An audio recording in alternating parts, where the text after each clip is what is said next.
Good morning again. We're so glad you're here at Hobnob. If y'all would begin to find your seats, we'll start the program in about 2 minutes. Thank you so much. If I could ask you to, though, to please kind of find your seats and give your attention to us as we kick off today with our very special speaker to start the morning with our Governor, Tate Reeves. But before he gets on board, I do want to make a couple of just kind of logistic announcements. As is always the case with Hobnob, at lunch today we're going to have fantastic lunch of chicken, catfish, your typical wonderful Mississippi meal. So it will be served on both ends of the Coliseum, so don't worry, there's plenty of opportunities for getting meals. I mentioned this earlier when I made the announcement about 15-20 minutes ago. Earlier this morning we got a call from our coffee vendor. He and his team woke up this morning, were not feeling well, tested positive for the flu. Your health is more important than them serving his coffee, so we rolled in Rolling Bean, and it's outside by the door, so throughout the morning, make your way out that way to get you some coffee. Hobnob is a special event at MEC. It's always one of our most fun events because what happens is it gets everybody together. And I see different groups. They stand over in this corner. They'll stand over here. They'll talk. They will be hobnobbing. That is what this is all about. But this morning, I want to point out a couple of quick things. This year has a little bit of a different feel to the room. Behind me, you'll see the lights that spell out the word Pulse. Pulse is a theme that we're going to be using throughout all three of our meetings this year. It's really designed to, as an organization, as a state chamber, our job is to keep the pulse on what the business community is needing and how do we make sure we're advancing those causes to make sure we have the business climate here to be successful. This theme will continue through our Capitol Day meeting on January the 5th and our annual meeting on April the 20th of next year because it's a way to do three things. Hobnob is about connections. How do we connect things? How do we make things happen? How do people network? Capitol Day is about how do we convene everybody to focus on the issues for the legislative session that are going to help us be successful as a state. And then we'll come together for our annual meeting with a collaborative effort to move forward on those things we've been working on. So we're very excited about tying these meetings together, making these things work, and really giving us something special. So it's going to be a great day. We're glad you're here, and we're glad to kick off the morning with Governor Tate Reeves. As the 56th governor of the state, he continues to build on his strong record of conservative leader that fights to guard taxpayers' dollars and improve educational opportunities. And I'm sure he's going to talk about some of the great strides that we've made here. The key is to make sure that the careers that are available, that we have every person in the state of Mississippi have the opportunity to be successful and to thrive here in the state. He's committed to developing that climate where those meaningful careers really pay long-term dividends. And we're already seeing the effects of this with our Accelerate Mississippi Office of Workforce Development as we're reimagining how workforce is supposed to look. During his 8 years as governor, prior to becoming governor, he's been 8 years as lieutenant governor. We worked with him closely, focusing on how do we create, non-competitive tax issues, putting Mississippi on a solid fiscal footing, and really setting the stage for success. While there's been nothing routine about his time as our governor, whether it's been tornadoes, hurricanes, floods, pandemic, he has met them head on and put Mississippi's interests first. Please join me in welcoming our Governor, Tate Reeves.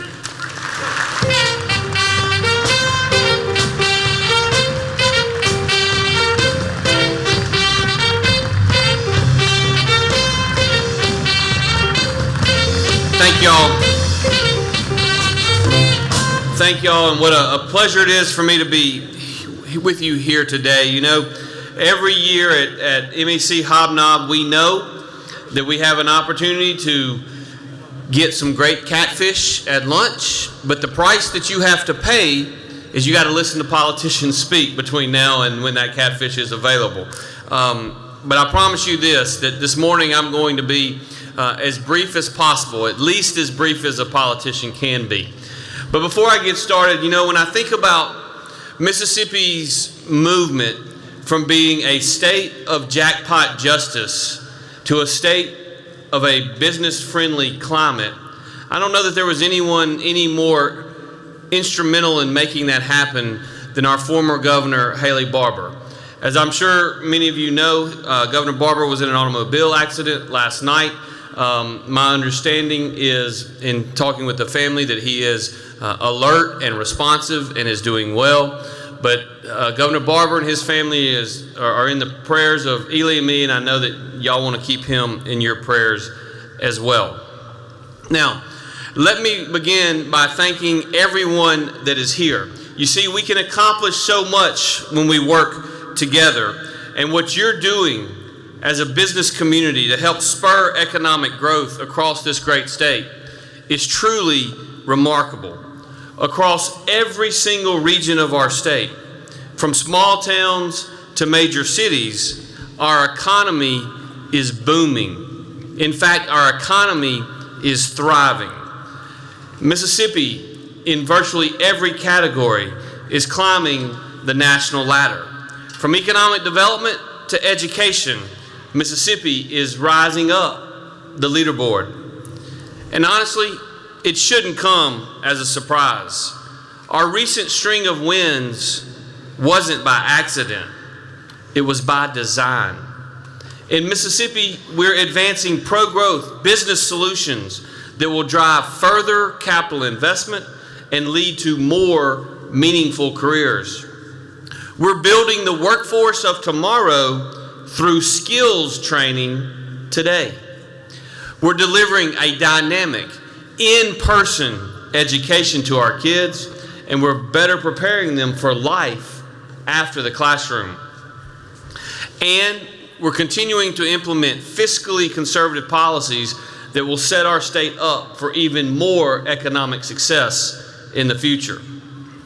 And the great news is that companies are taking notice. They're seeing what's happening in Mississippi. And more of them are recognizing that Mississippi is not what the mainstream media portrays.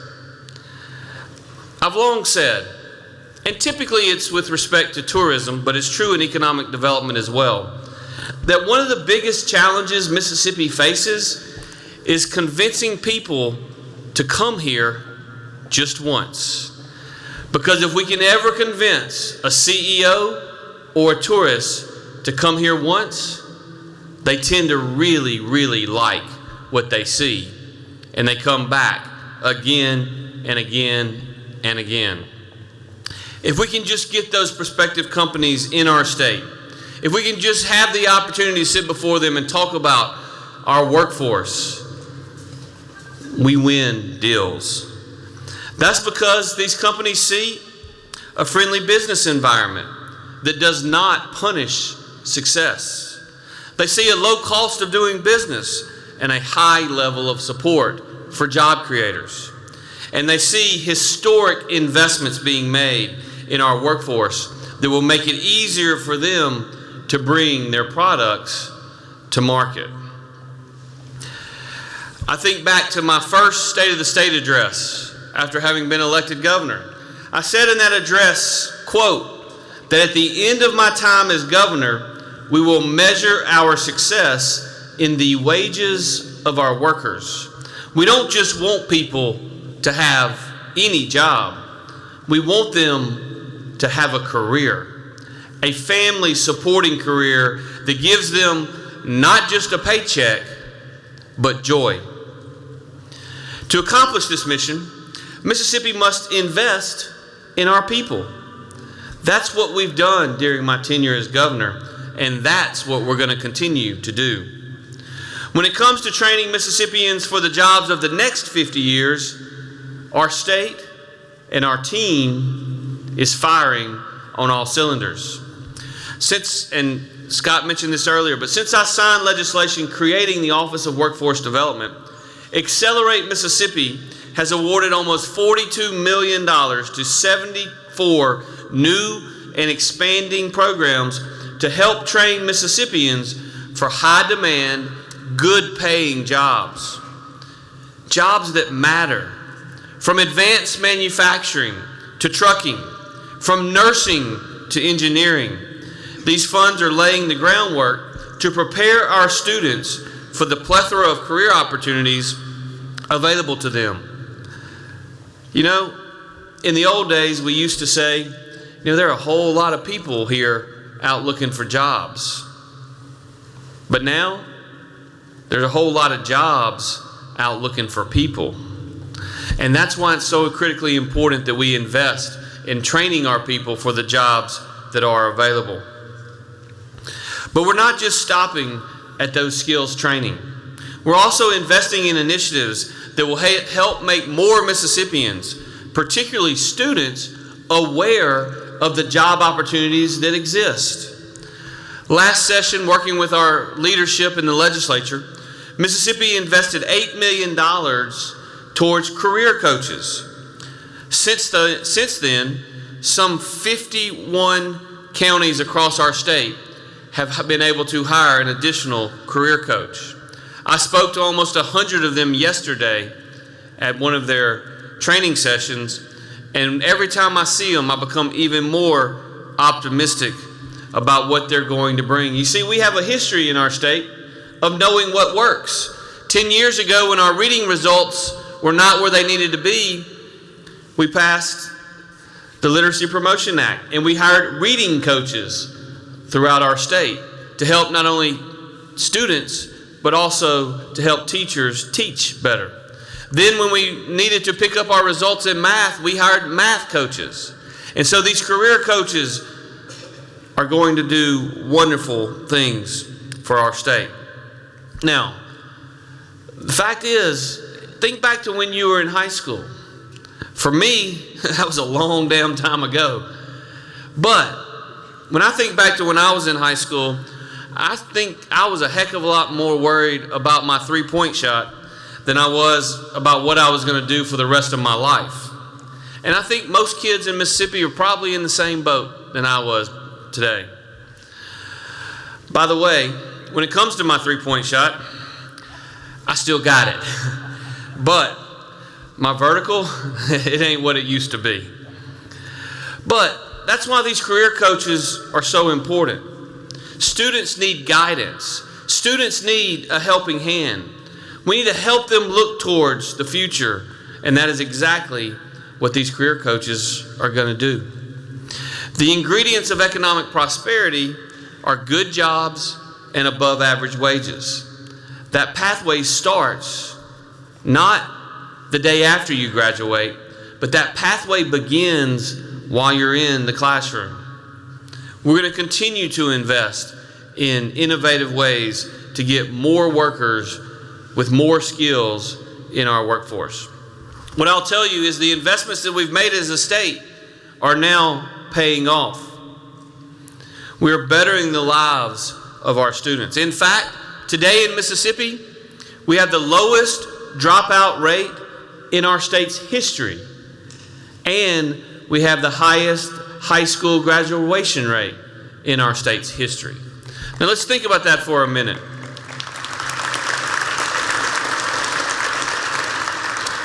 The day I was sworn in as Lieutenant Governor, the high school graduation rate in America was 84.5%. Mississippi's high school graduation rate was 72%. Last year, the national average had risen from 84.5% to 86.5%. Mississippi's had risen over that same 10 years from 72.5% to 88.5%. So not only do we have the highest high school graduation rate in our state's history, we're better than the national average. Sometimes we don't brag on ourselves enough. What's happening in this state right now is truly remarkable. In fact, it is not only remarkable, it's special. And we ought to be proud of what's going on. We also believe, as conservatives, that we reward success. When I ran for governor, I told the teachers of this state that we were going to raise teacher pay by $4,100 a year so that we could get to the southeastern average. With the $1,000 pay raise we passed in the first 2 years and the $5,100 a year pay raise that we passed last year, Mississippi's teachers now not only earn above the southeastern average, but above the national average. It's because we are seeing tremendous success. Our economy is going. We're in the best fiscal shape we've ever been in. We're in the best financial shape we've ever been in. And we're investing in the reason that we're able to get there. And that's because of the remarkable work of our teachers in the classroom. But I will tell you that it does no good to educate and train Mississippians for the jobs of the future if the government is going to turn around and pass laws that stifle innovation and stifle economic growth. I'm proud of the fact that we've been able to implement common sense and fiscal conservative policies that encourage economic development and encourage economic growth. And honestly, last session was truly historic. It was a year for the record books. Not only did we pass the largest teacher pay raise in Mississippi's history, I also signed into law Mississippi's largest tax cut in Mississippi's history. Because after all, government doesn't have anything that it doesn't first take from someone else. And I believe that we are all better served if you have more money in your pockets, because you know better how to spend your money than any governmental entity ever will. In fact, there are 9 states in America that have no income tax. I want Mississippi to become the 10th. We didn't quite get there last year. But of the 41 states in America who do have an income tax, we now have the 5th lowest marginal rate in America. That's something we ought to be proud of. And it's one more signal to businesses across the state and across America that are looking to do business here, that our state government will never tax them to death. And look, let's just be honest. Companies are taking notice. In fact, we're going to have the best economic development year in our state's history. In the 8 years before I became governor, Mississippi averaged seeing $900 million a year in new capital investment. Here in late October, we've already announced in 2022 alone $3.5 billion in new capital expenditures in our state.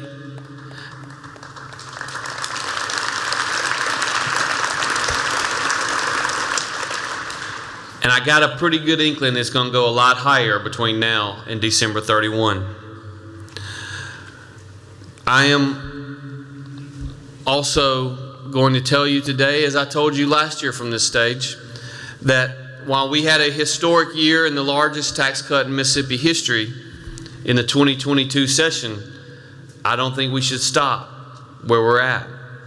I plan to continue to push for the full and the complete elimination of the income tax in the upcoming session. As I've said many times before, you don't have to be a geography expert to look at a map and recognize that we have Texas to our west, Florida to our east, and Tennessee to the north. All 3 of those states have no income tax, and therefore all 3 of those states have a competitive advantage when we are recruiting for both business and industry and for individual talent. And we need to eliminate not only the income tax, but eliminate their competitive advantage once and for all. We know that last session, the fiscal and the financial environment was right to do exactly that. Unfortunately, the political environment was not. This session, I hope that's not the case.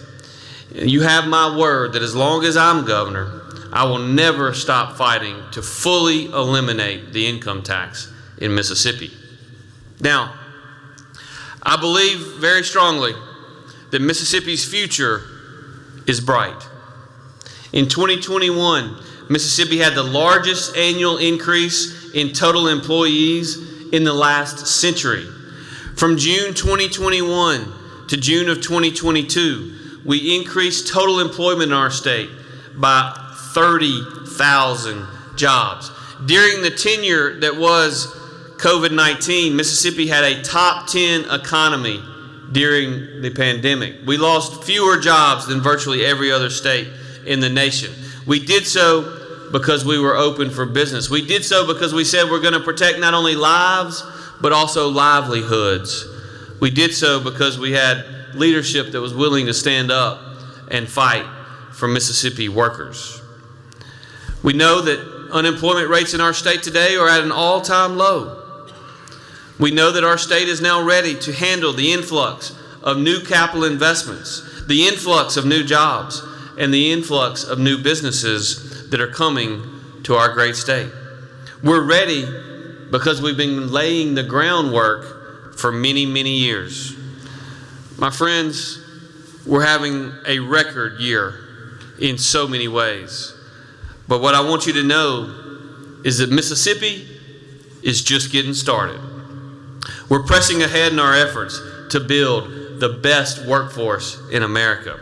We're pressing ahead in our efforts to build the best education system in America. And we're pressing ahead in our efforts to build the strongest business environment in America. I have no doubt, none whatsoever, that Mississippi's brightest days are ahead of us.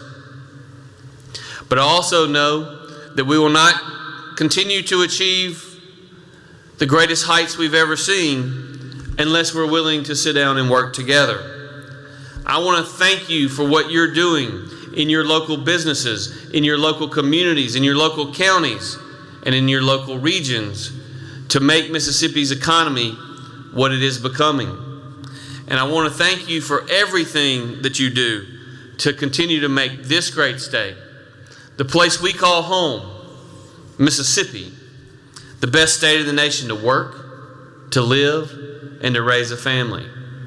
I'm excited about that continued partnership, and I'm excited about the economic prosperity we're going to bring to so many Mississippi families. Thank you all, and God bless.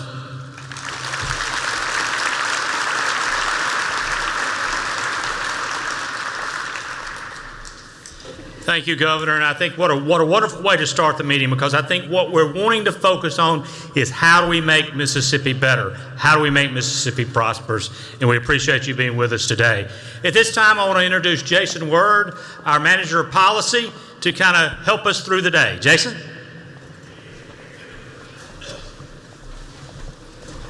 Good morning. Thank you, Scott. As Scott mentioned, I have the pleasure today to introduce our next speaker. Our next speaker of the day, Andy Gibson, serves as Mississippi 8th Commissioner of Agriculture and Commerce. He was appointed to the position in March 2018 and won the election to a full 4-year term in 2019. As Commissioner, Gibson successfully launched Genuine Mississippi, the Agriculture Workforce Development Initiative, the County Correspondent Program, and the Wild Hog Control Program. He also created an office to promote and expand forestry and timber markets.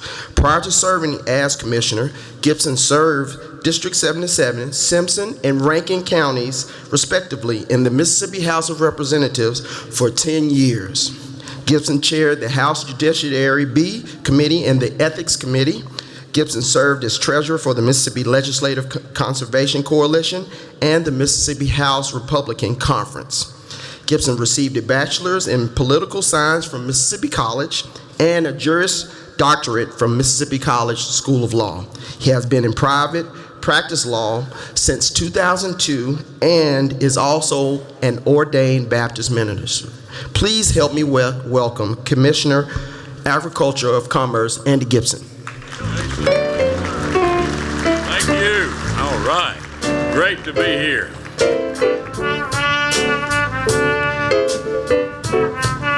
The preacher man said it's the end of time, and the Mississippi River, she's a-going dry.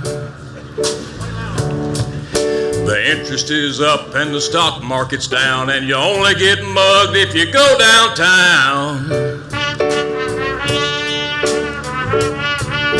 I live back in the woods, you see, my woman and the kids and the dogs and me. We got a shotgun, a rifle, and a 4-wheel drive, and a country boy can survive. Mississippi's gonna survive, folks. Thank y'all. God bless you so much. Thank y'all for having me. Thank y'all. Let's thank our band for that little intro. Ladies and gentlemen, I think those sentiments from the great Hank Williams Jr. pretty well summarized how people feel today. They summarize how folks feel as they gather around their coffee table and their breakfast table and they're paying skyrocketing prices at record inflation. And when they fill their pumps up and they wonder if they're going to be able to get diesel fuel and gasoline. I think it summarizes how our business community feels as we see federal policies that are literally tearing apart the fabric of our economy. But ladies and gentlemen, I am a country boy and I know we're going to survive. And I know Mississippi, the great rural state that we have, the backbone of our economy is agriculture and the farmers who've been suffering, but they continue to plant the next crop, and we need to give our farmers a hand. We are going to survive. We will. We brought for you today complimentary copies of the state's #1 buy-sell agriculture paper, the Mississippi Market Bulletin. Hope you get copies as you exit or enter. And subscribe to that, because everything I'm going to talk about today, we write about in that largest circulated newspaper of the state. The topic of my discussion today is really three points. Number one, I want to highlight our successes. We've had a lot of successes in 2022. And then I want to talk about the realistic, serious challenges that we're facing in Mississippi and in America as we face headwinds in the supply chain and workforce. And third, I want to talk about some very practical solutions that all of us can be a part of as we move ahead. First, I want to talk about those successes. In 2022, as in the last 2 years, we've had a difficult growing season our farmers have faced. You know, we endured the pandemic. Farmers in 2020 produced a record bumper crop. They did the same thing in 2021 despite the supply chain challenges. And this year, despite drought and floods and rain and all the mix of Mississippi weather, our farmers have just about concluded a near record harvest once again. Our farmers are doing the work necessary for us to survive. In January and February of this year, we held right inside this Coliseum the biggest Dixie National Livestock Show and Rodeo ever held in Mississippi. We surpassed records never reached in terms of attendance, in terms of funds raised for scholarships through the sale of champions, in terms of ticket sales. We surpassed $1 million of ticket sales for the first time ever. I'm proud of that. And we did it all on a fresh well water system that we completed in February. You got to have water to survive. The human body is 75% water. If you don't have good water, you can't survive. So we drilled our own well, and it's operating today. Maybe they're making coffee with it this morning. The Ag and Forestry Museum is back to in-person events. We won a small Festival of the Year award for our Pickle Fest. We've opened several new local meat processing facilities because we got to have meat, and our farmers deserve that option, and so do our consumers who want local meat. We hosted the first Southern United States International Trade Timber Mission right here at the Trade Mart, and resulting in millions of dollars of timber sales.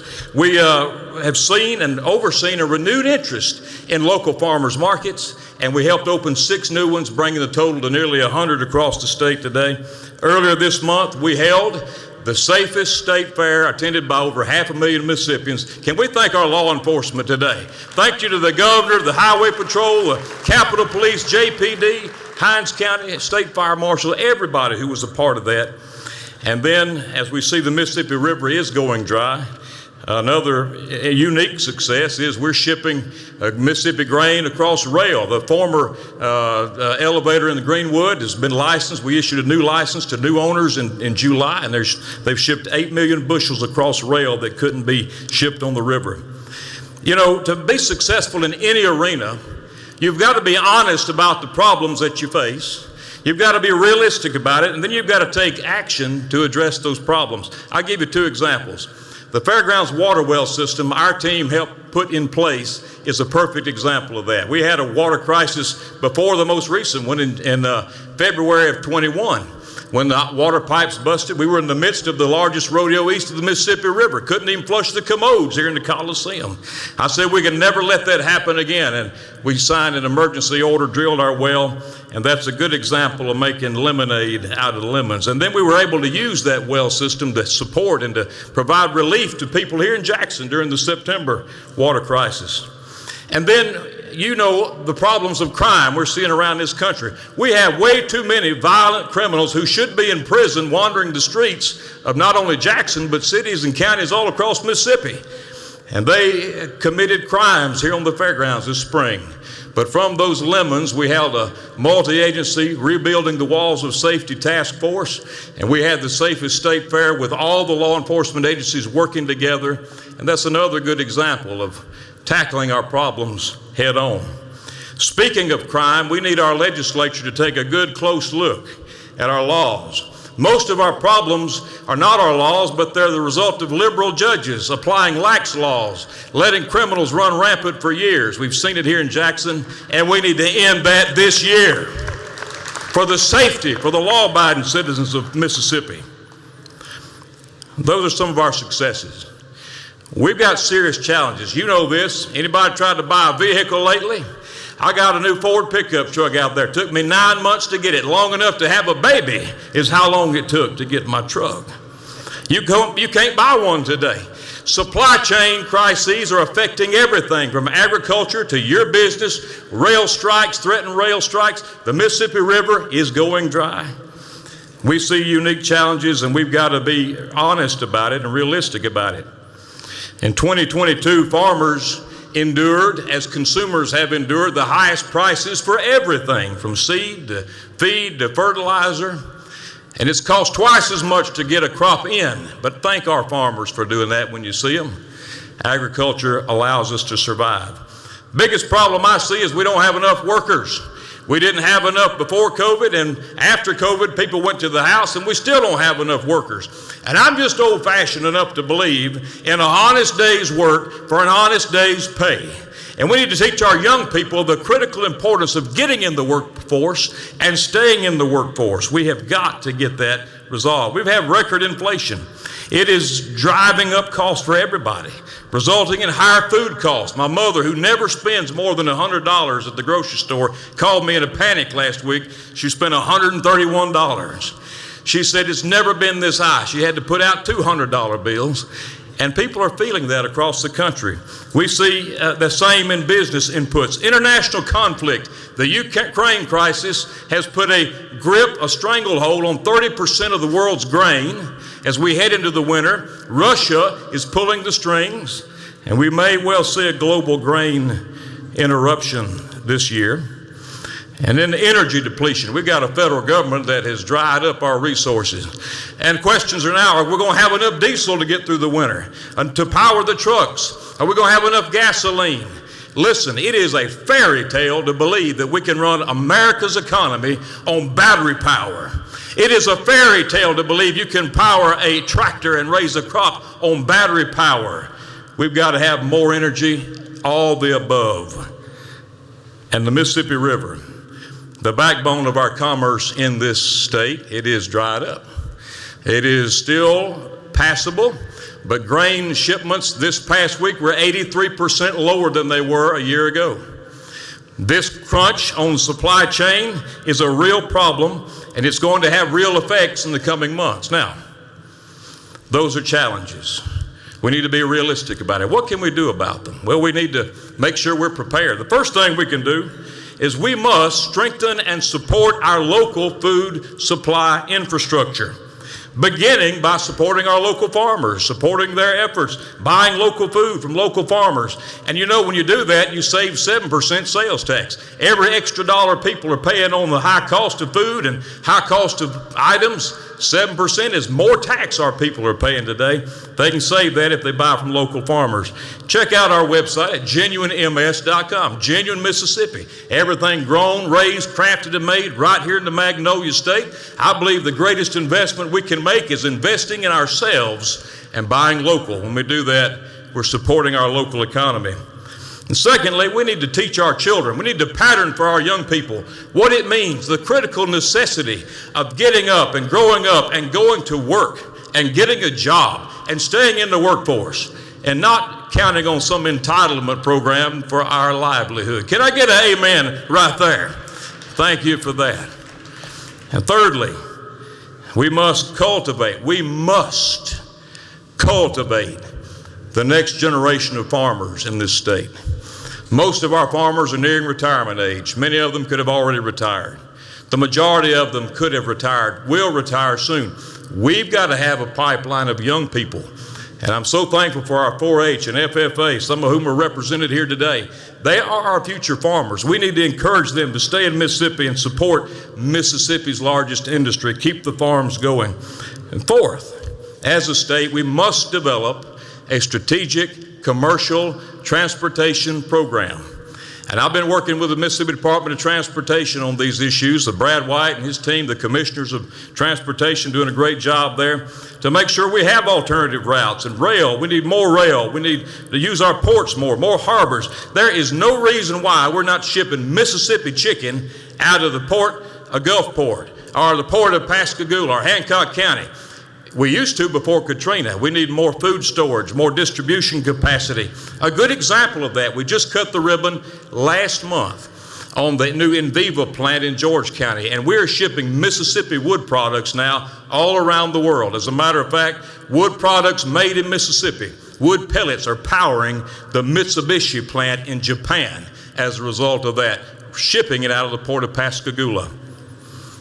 And fifthly, something you and I all need to be involved in. We need to support energy, land use, labor, and international trade policies from the local level to the federal level that support agriculture, that support our farmers and commerce, not fight against it. Agriculture is not the enemy.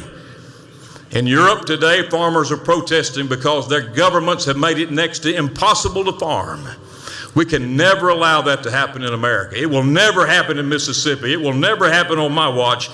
And we need whether it's city planners in Clinton, Mississippi, or policymakers in Washington, D.C., everybody needs to understand agriculture is not the enemy. Agriculture is our lifeblood. Ladies and gentlemen, to borrow that phrase from Hank Williams Jr., agriculture is how we survive. In closing, I want to thank you for allowing me to serve as your Commissioner of Agriculture and Commerce. I want to thank you for supporting our efforts here, the different events that we have. We host the largest events here, and I'm proud to have this event here. Thank you for coming. And I want to announce that it is my intention to seek another term, to serve in this role as your Commissioner of Agriculture and Commerce. With the challenges ahead, I feel compelled to stay the course as we navigate these difficult days. And I'm convinced, as I know you are, that a country boy can survive. And the state of Mississippi will not only survive, we will thrive no matter the challenges. Thank you. God bless you. Thank you all for coming out today.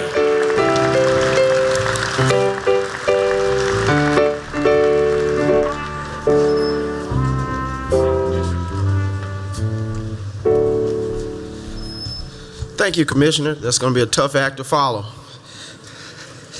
All right, our next speaker, Mike Chaney, a Tupelo native and longtime resident of Vicksburg, is Mississippi's Insurance Commissioner.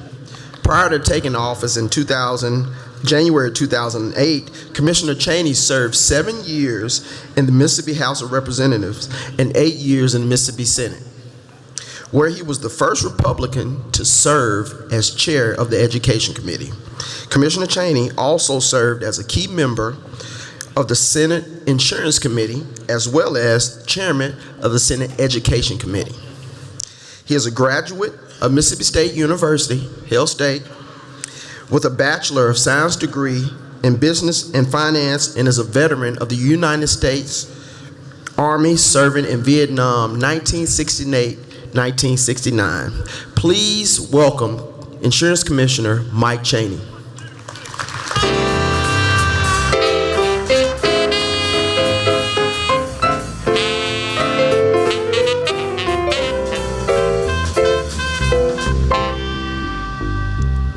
Well, I'm not going to sing, and that's a hard act to follow. You know, you got a governor that's really positive, and you got Andy who's really positive. I really appreciate folks like that.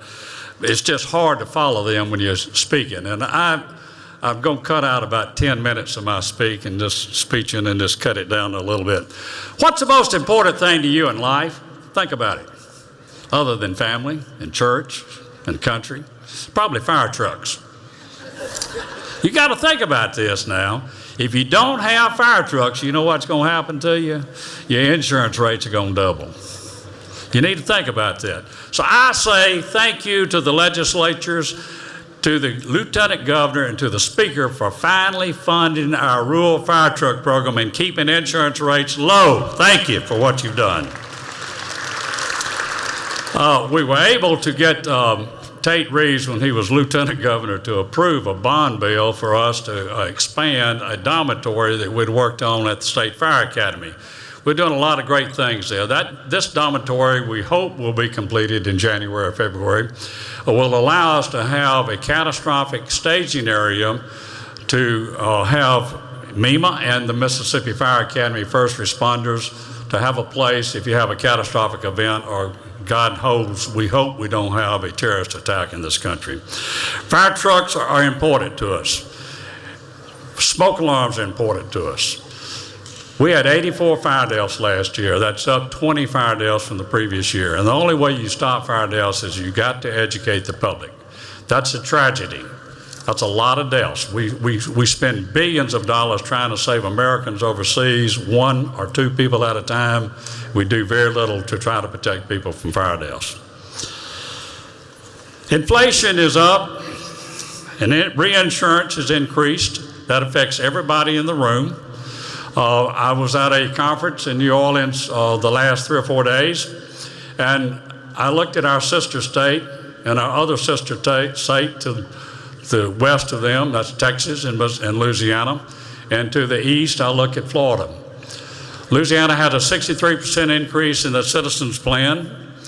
Texas is in deep trouble. Florida has 2 million policyholders that are subprime. The mortgage companies will not accept.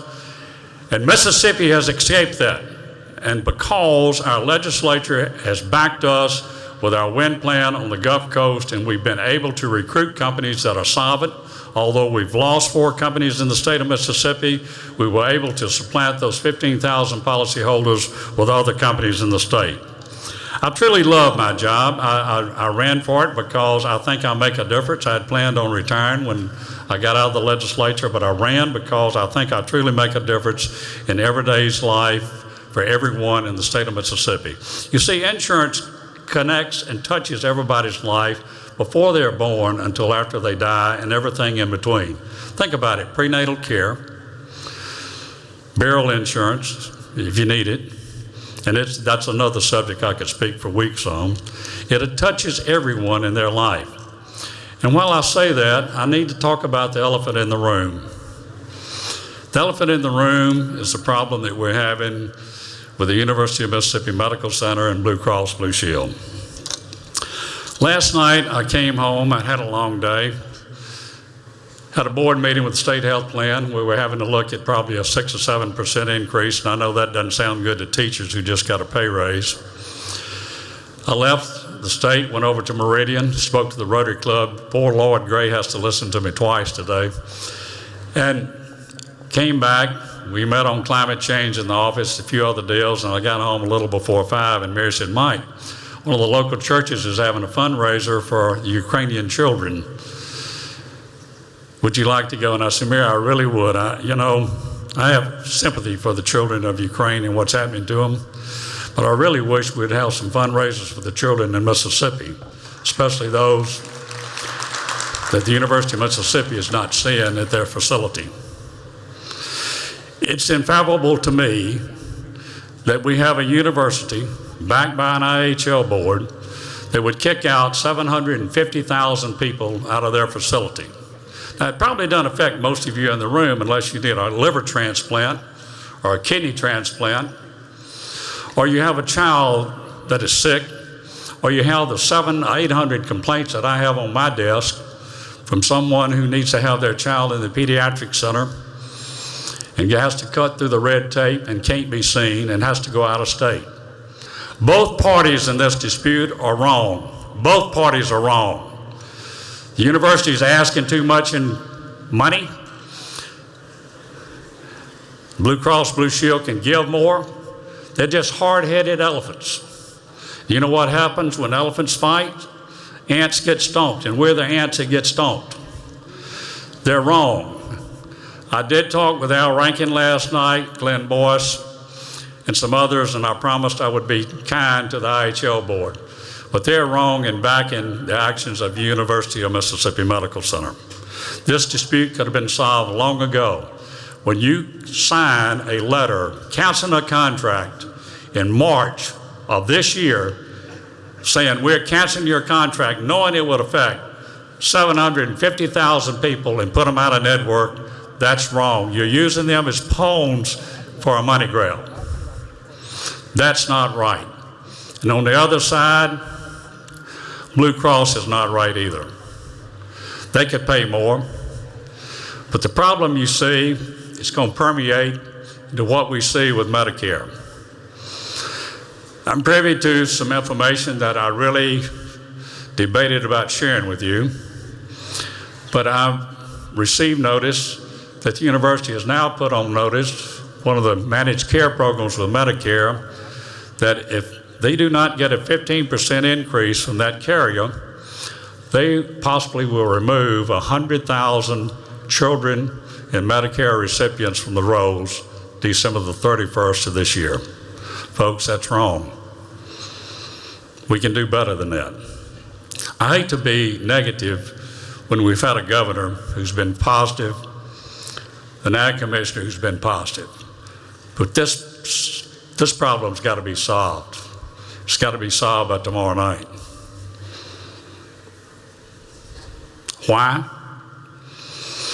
Because open enrollment is up, and if we do not have networks for those people to go to, what do you think the employers of this state are going to do? Would you locate in a state where you do not have access to health care? I don't think you would. Do a little praying with me and pray that we will solve this problem, and do it by late tomorrow night. Thank y'all for letting me be here. God bless you. God bless the great state of Mississippi.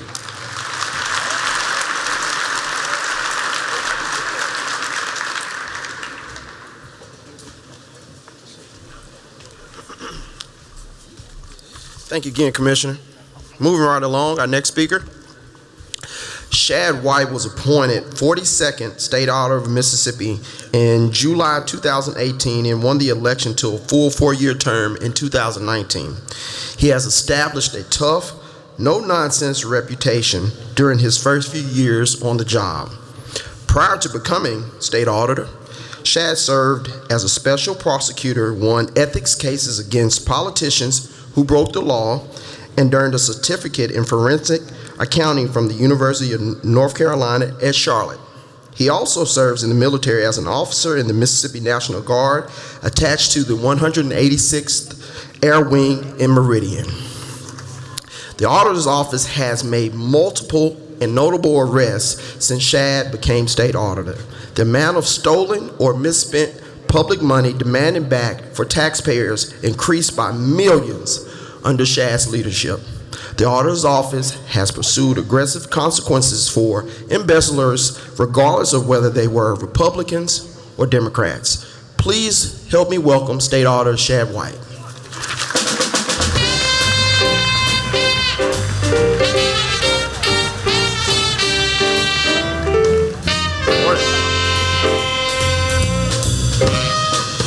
Morning, how are y'all?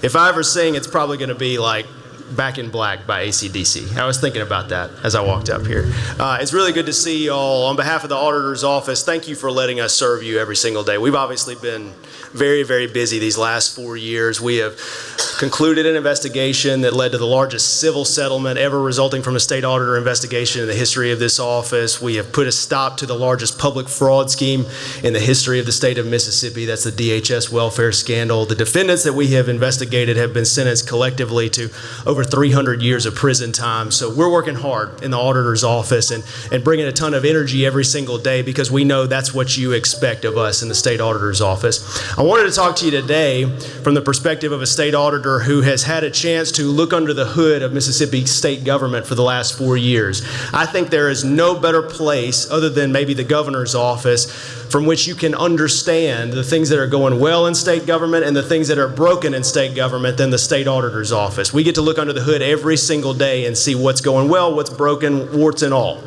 And I'll tell you this, as I have been thinking about what's going well in government, how we can use taxpayer dollars more efficiently and better, I've started to think about it in the context of one of the biggest problems that I think we have in the state, and you probably all know what it is, one of the biggest problems facing our economy.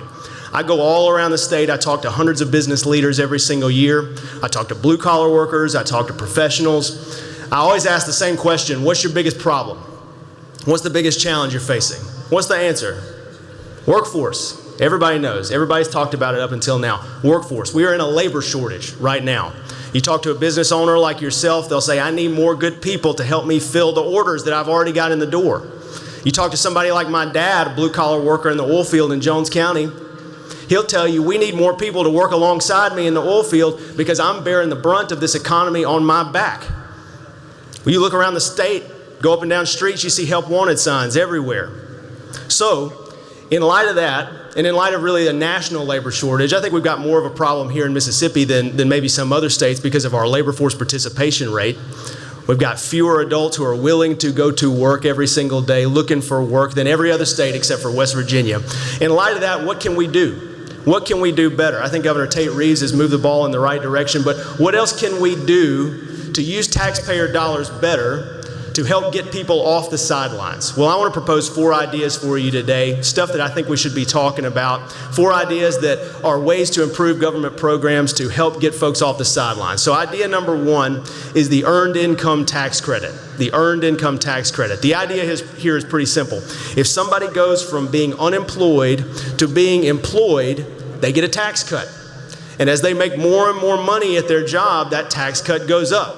And eventually it plateaus. And eventually it scales down and goes away so as to not disincentivize them from doing better at their job. Now, this has been tried in 29 other states, and there's a mountain of labor economic studies that shows us that this is one of the best things that a state can do to get people off the couch, off the sidelines, and into the workforce. It's not some harebrained idea that we came up with at the auditor's office. This actually works in other places. The thing I love about it is that it is earned. It's the Earned Income Tax Credit. So you have to go to work to earn it.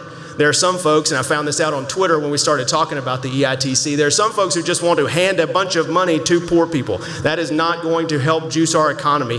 We need to make sure that we're incentivizing people to get up off the sidelines and take responsibility for their lives.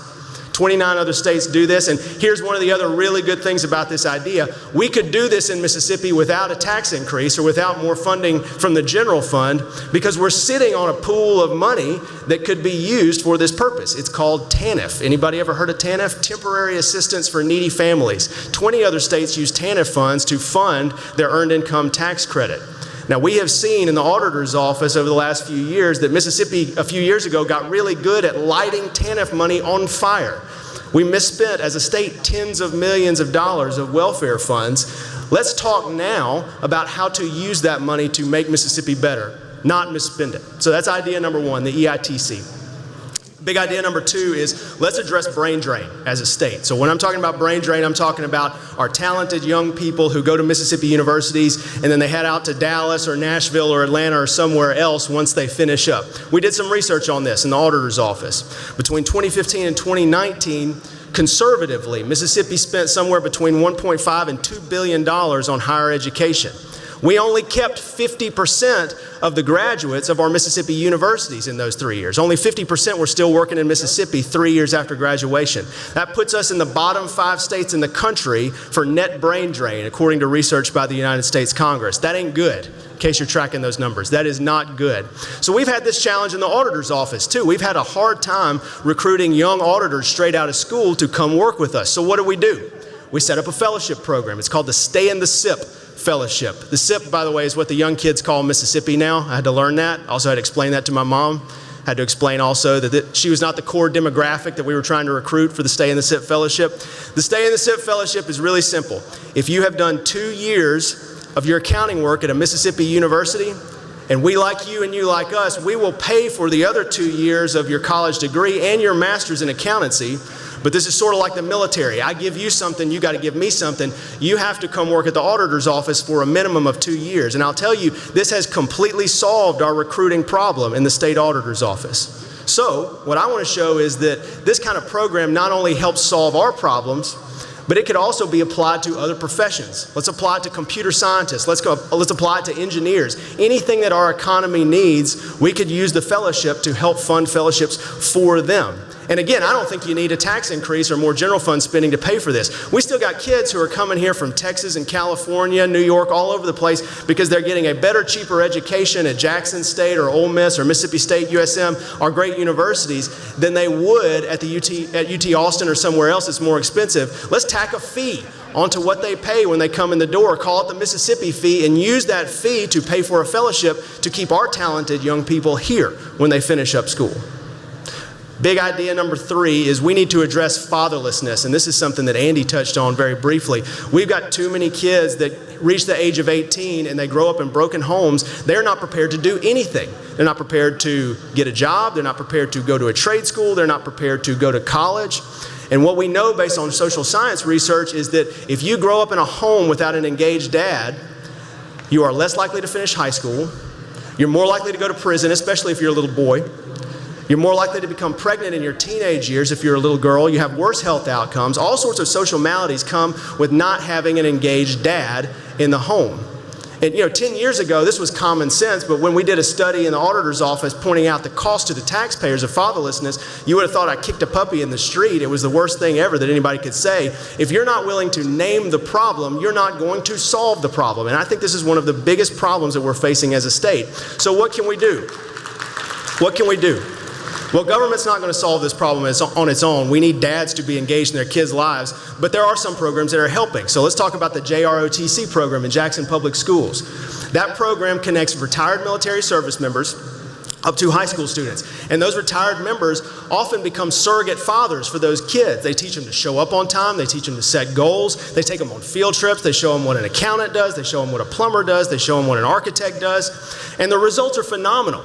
These kids have a 100% graduation rate in Jackson Public Schools. That's compared to about a 75% graduation rate among the general population in Jackson Public Schools. This is changing kids' lives. So we could do stuff like this here in the state. We could put that program or something like it in every F-rated school district in the state. We could change kids' lives, but we have to be willing to name the problem in order to help address the problem. So last thing that I'll add here in the last minute, and this is another elephant in the room, Mike, is the city of Jackson. The city of Jackson is the #1 talent magnet in the state that we have. When we did research on brain drain, we found that of the kids that graduate from Mississippi universities who actually stay in the state, 30% of them come to work in Hinds County. Now, they may go live in Rankin County or Hinds County or Madison County, but 30% go to work in Hinds County. It's the #1 destination. #2 by counties is Harrison County at 6%. Jackson is the #1 magnet for talent here in the state. And Jackson's magnet is going to turn off if we cannot figure out how to collect the garbage, keep the water clean, and stop being the per capita leader in homicides in the entire United States. Jackson has to get its act together if Mississippi is going to succeed. And again, I'll give the governor some credit here. He's done a great job. He has completely retooled the Capitol Police Force. He is refunding and retooling the police, not defunding the police. That's the kind of thinking that we need to address some of these big issues. Thank you for listening to me today. EITC, brain drain, fatherlessness, and getting Jackson back on its feet. Those are 4 big things that I think we need to focus on to retool our workforce and make Mississippi stronger. Thank you so much.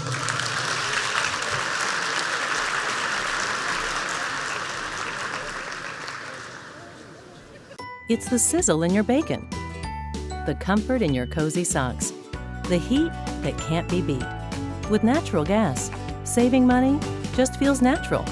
Atmos Energy, your natural gas company.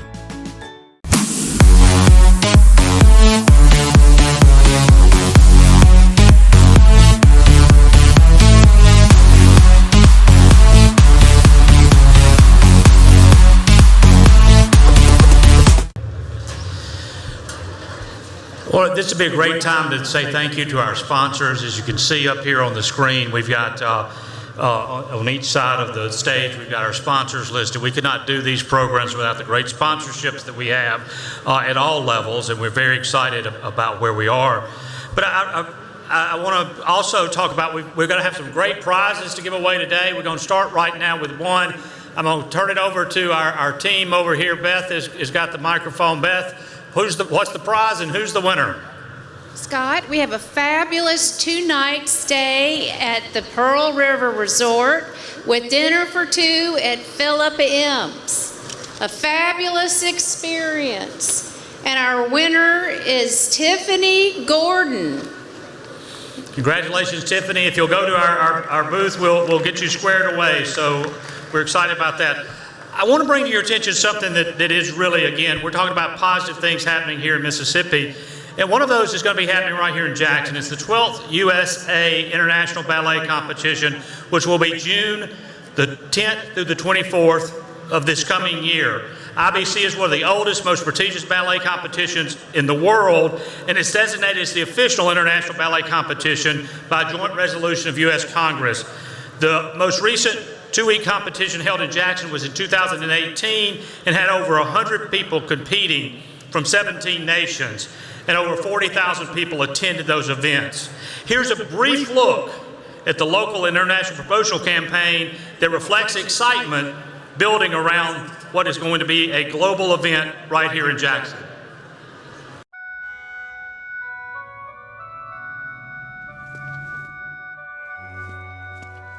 This is athleticism. This is Sweat Soak Studios. Aching muscles, sprains, and fractures. Tears of exhaustion. This is physical jumps and mental leaps.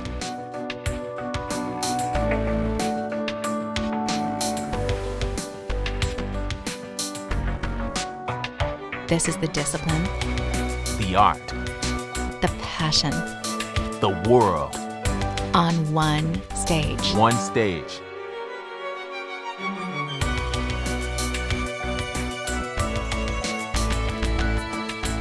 And it all comes down To this. this. This. This is ballet. This is Jackson. Today is a very special day also for the International Ballet Competition in the city of Jackson. At 2 p.m., you're invited to a press conference where they're not only going to talk about kicking off their campaign, but there will also be the unveiling of the official poster, which was sponsored by Bank Plus, as well as the unveiling of a 12-foot permanent sculpture dancer that was sponsored by the Downtown Jackson Partners. To learn more, to go to usaibc.com. At this time, I would like to ask our panelists for our Young Professionals discussion, along with Kathy Northington, MEC's Chief Operating Officer, to join us on stage. While they're coming up, I want to kind of tell you what's happening. In the coming months, you're going to be hearing more and more about a research project that's currently underway to explore ways we grow opportunities for retaining and attracting young professionals here in Mississippi. The Mississippi Talent Initiative will collect quantitative and qualitative data that will serve as a catalyst for developing solutions to address the demand and supply issues that we face in terms of job needs and talent needs for young professionals. It will also help businesses better understand what young professionals see as critical issues on choosing where to live and to work. This research is being done in conjunction with our 4 research universities and other state agencies, but it's already begun. During the MEC tour, which is sponsored by Blue Cross and Blue Shield, we were able to conduct a series of listening sessions with young professionals. Kathy facilitated the majority of those, and I'm going to ask her to talk a little bit about this and then introduce our panel. Kathy?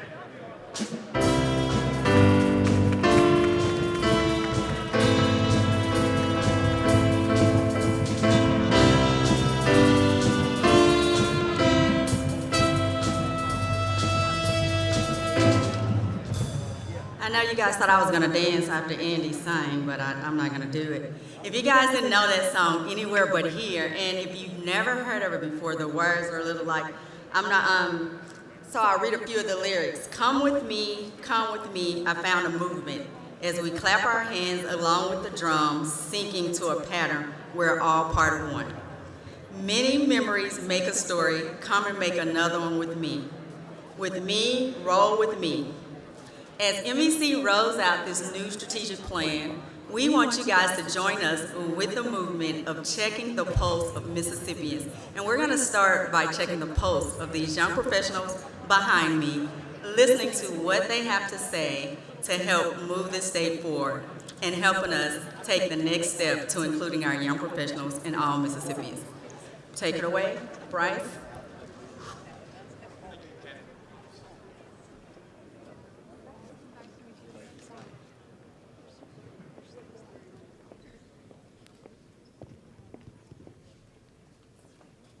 Test. There we are.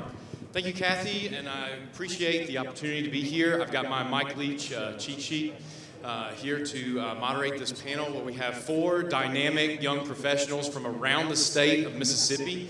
I participated in one of these sessions in Jackson earlier this year. Some great ideas came out of it, and I hope you'll listen and just kind of think in your mind about Mississippi, about your home.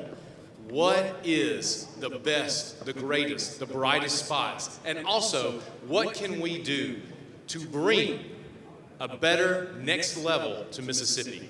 The first thing that we're going to do is I'm going to let each of our panelists introduce themselves. So what I'd like you to do is tell us your name, tell us the company that you're with, as well as tell us a little bit about your Mississippi history, as in how long have you lived here and where in the state you're located.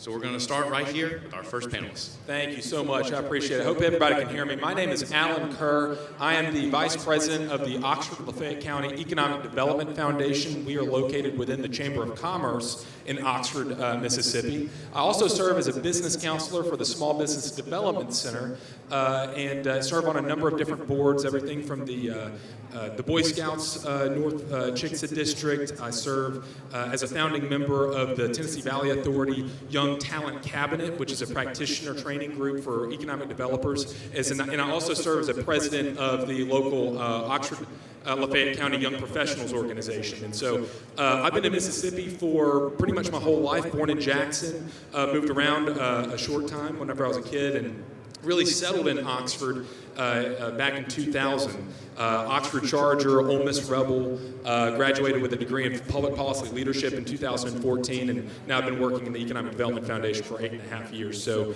happy to be here, happy to lend my comments to today's panel. Fantastic. Good morning. I'm Ruthie Massey. I'm the Chief Operating Officer at the Mississippi Museum of Art. My family has been in Jackson since 2013. My husband and I met at Millsaps College, and we graduated in 2007 and decided to move to Jackson and make it our home. And we have really enjoyed living here. Good morning, everyone. My name is Christian Hartley. I am the East Jackson County Market President for Cadence Bank. I'm really excited to be here. I got to Mississippi by way of Keesler Air Force Base. I was born in Germany, and my parents got orders there. And I like to tell everyone that the 3 best things in my life have happened in Mississippi. So I graduated college. I went to Mississippi Gulf Coast Community College. I also went to William Carey University. I began my career in banking and finance, but most importantly, I accepted Jesus Christ as my Savior here. So those are the 3 most important things, and I'm so glad to be asked to be on the panel today. I love Mississippi, and I'm excited for these remarks. All right, good morning, everybody. My name is Tremaine Davis, and I work at C Spire. I'm the sales engineering manager for C Spire Business. That's basically technical pre-sales for any business solution that you can sell to a customer. I'm originally from Corinth, Mississippi, and I matriculated down to Jackson and graduated from Jackson State University with a degree in computer science. So basically my career started in IT, and I've transitioned into the telecom space. So I'm very happy to be here and share my thoughts on all these topics today. Fantastic. And I did not introduce myself fully, but my name is Bryce Yelverton. I am a native and have always lived in Clinton, Mississippi. As always, go Arrows.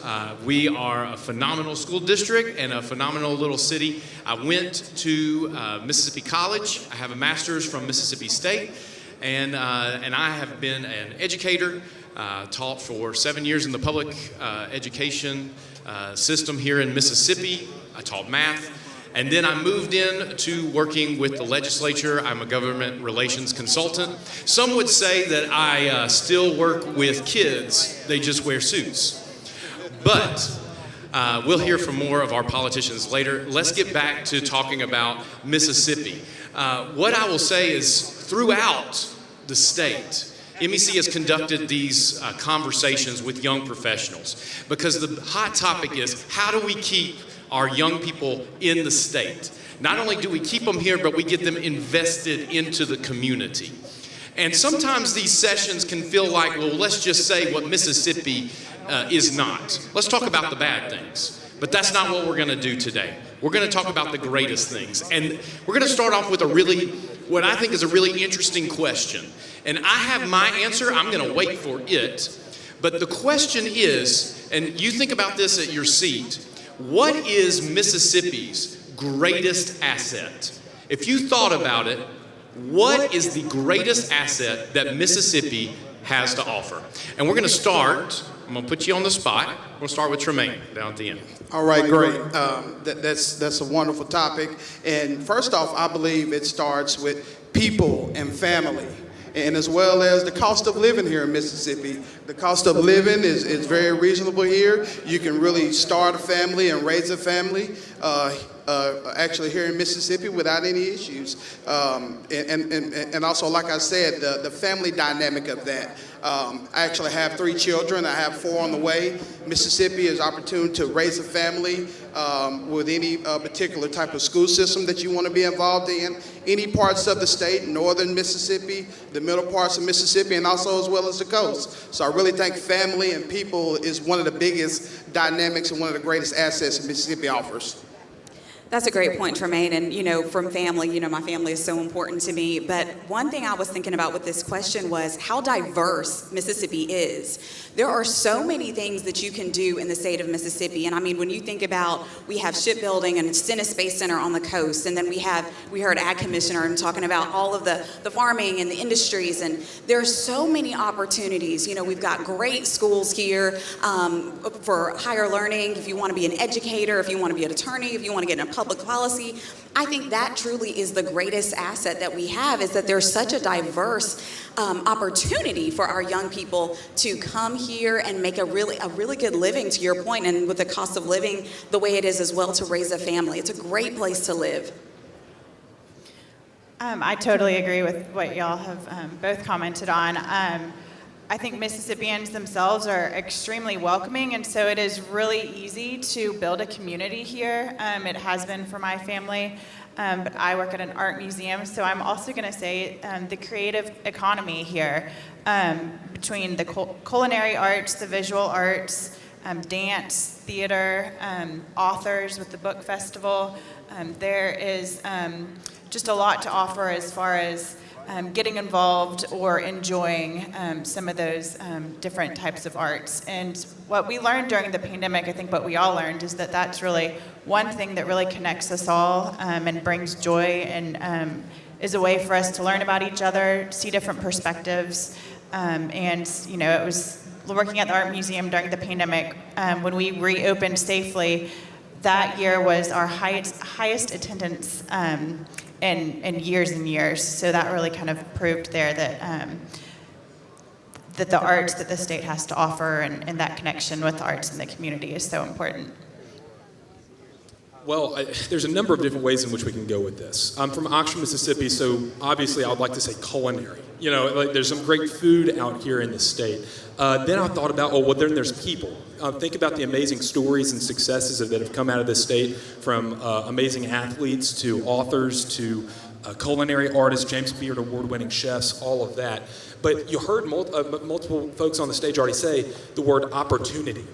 I'm an economic developer. I'm here to not just attract new industry into the state, but also to help entrepreneurs find their new, how to create their ideas. How do we interconnect small business with this new age 21st economy? And I see so much opportunity as an economic developer in the state, and this is our greatest asset because we have the opportunity to connect our technologists with our agricultural groups. We have so much opportunity to create IP and get it interconnected with entrepreneurs who want to commercialize it. There's so much opportunity out there with our local businesses just by simply connecting with the youth, and because maybe some of them haven't been invited, but there's incredible innovators, there's incredible educators who are out there who are ready and waiting for that invitation. And so I'd say our greatest opportunity is, or our greatest asset is our opportunity, and this state is, bountiful with it. Those are fantastic answers, and I appreciate all the great perspectives. And I will say, when you mentioned culinary, when I asked my wife that question, that was the first thing she said was the food, Mississippi. And I'm surprised when you're talking about Oxford, you didn't say the gas station chicken.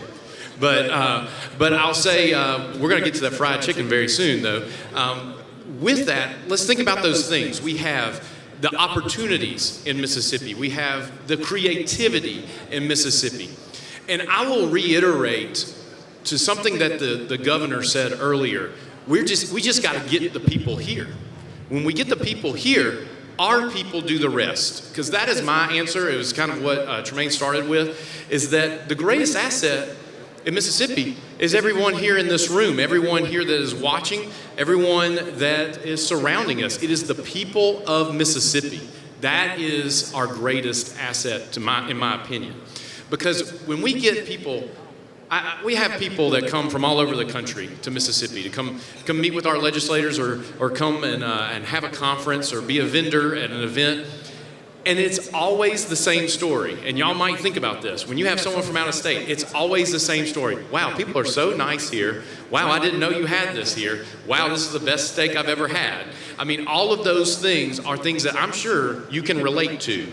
And I'm sure that many of you have heard those same comments. So that's great. The greatest asset of Mississippi. Now we're going to change the tune just a slight bit. What we always are looking at when we're talking about retention is, why are all these people leaving? Why can't we get people to stay? So instead of saying, okay, well, what's wrong here? Let's look at it a different way. So a lot of people that I have talked to that have moved, they've moved to places like Atlanta, Nashville, Birmingham, or they've moved to Dallas, Memphis, New Orleans. What do you guys think is the main thing that is drawing them to those locations? What do those locations offer to young professionals and families that are drawing them there? So think about that question. What is drawing people to these other cities? We're going to start this time with Christian. It's interesting because I've traveled a lot, for work, and I was in New York City yesterday, and I think what might initially draw is the big city and the bustle and the hustle. I tell you what, I couldn't wait to get back. I couldn't wait to get on the flight back to Mississippi. I was just like, man, I just love it here.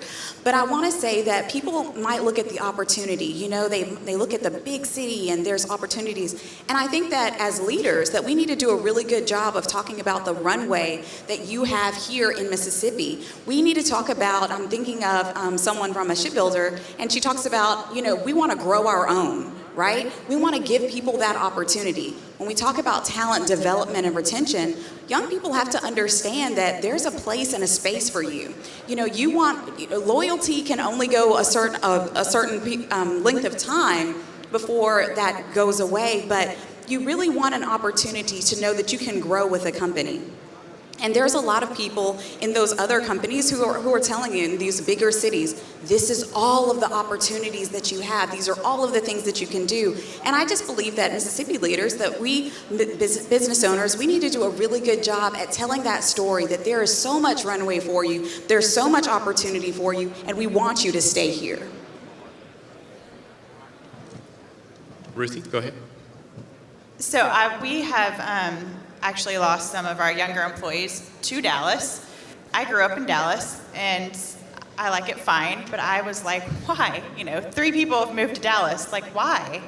And I think it is kind of a stage of life where you want to have new experiences, and a big city has more walkable places and attractions. But I'm kind of the same way. The reason that I love Jackson so much is because if I want to go to the Science Museum or the Agriculture Museum, It is a 2-minute drive. It is not a day trip like it is in Dallas. I don't have to get on any freeways. And I'm going to run into at least 1 or 2 people that I know there.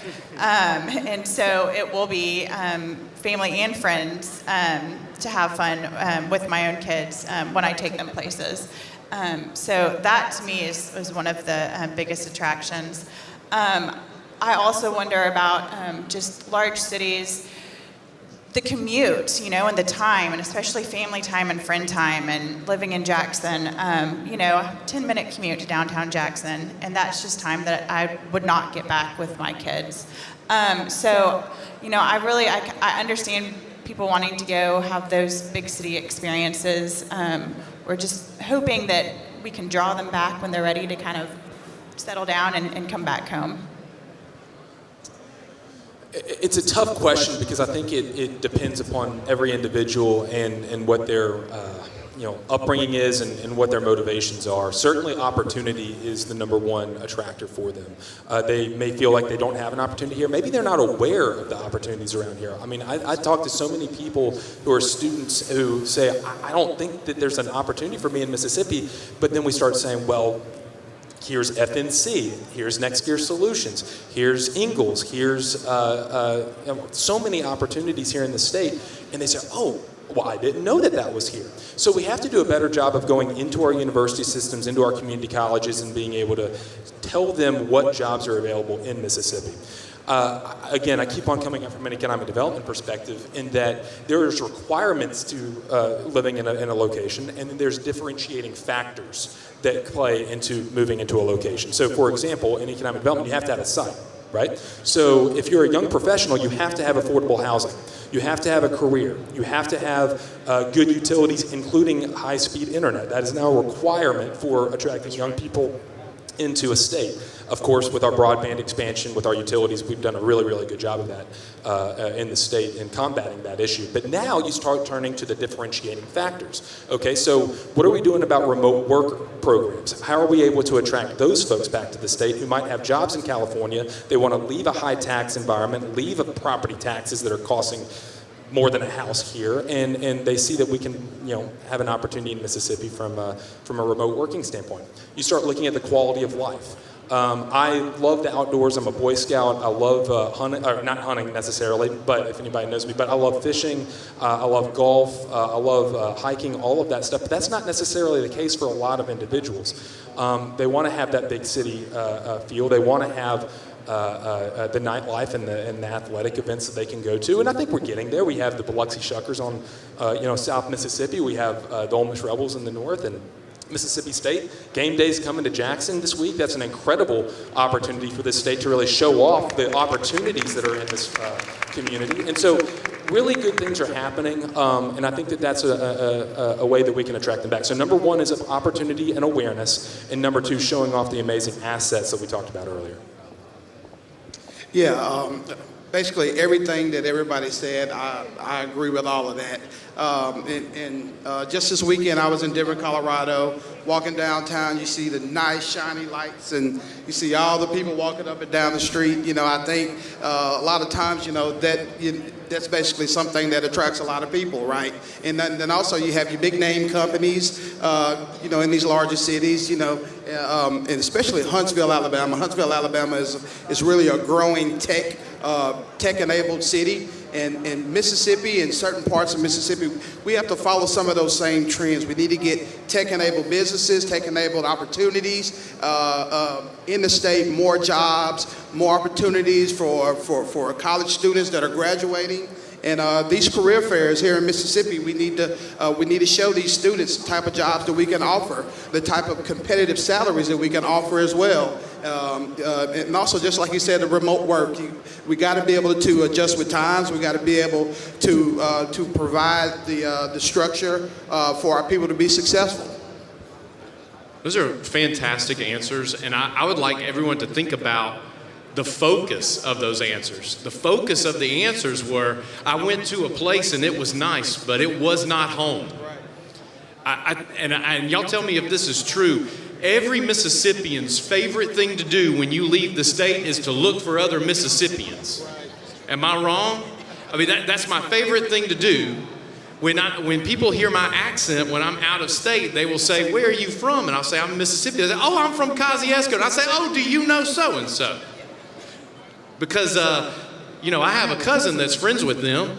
You probably know them.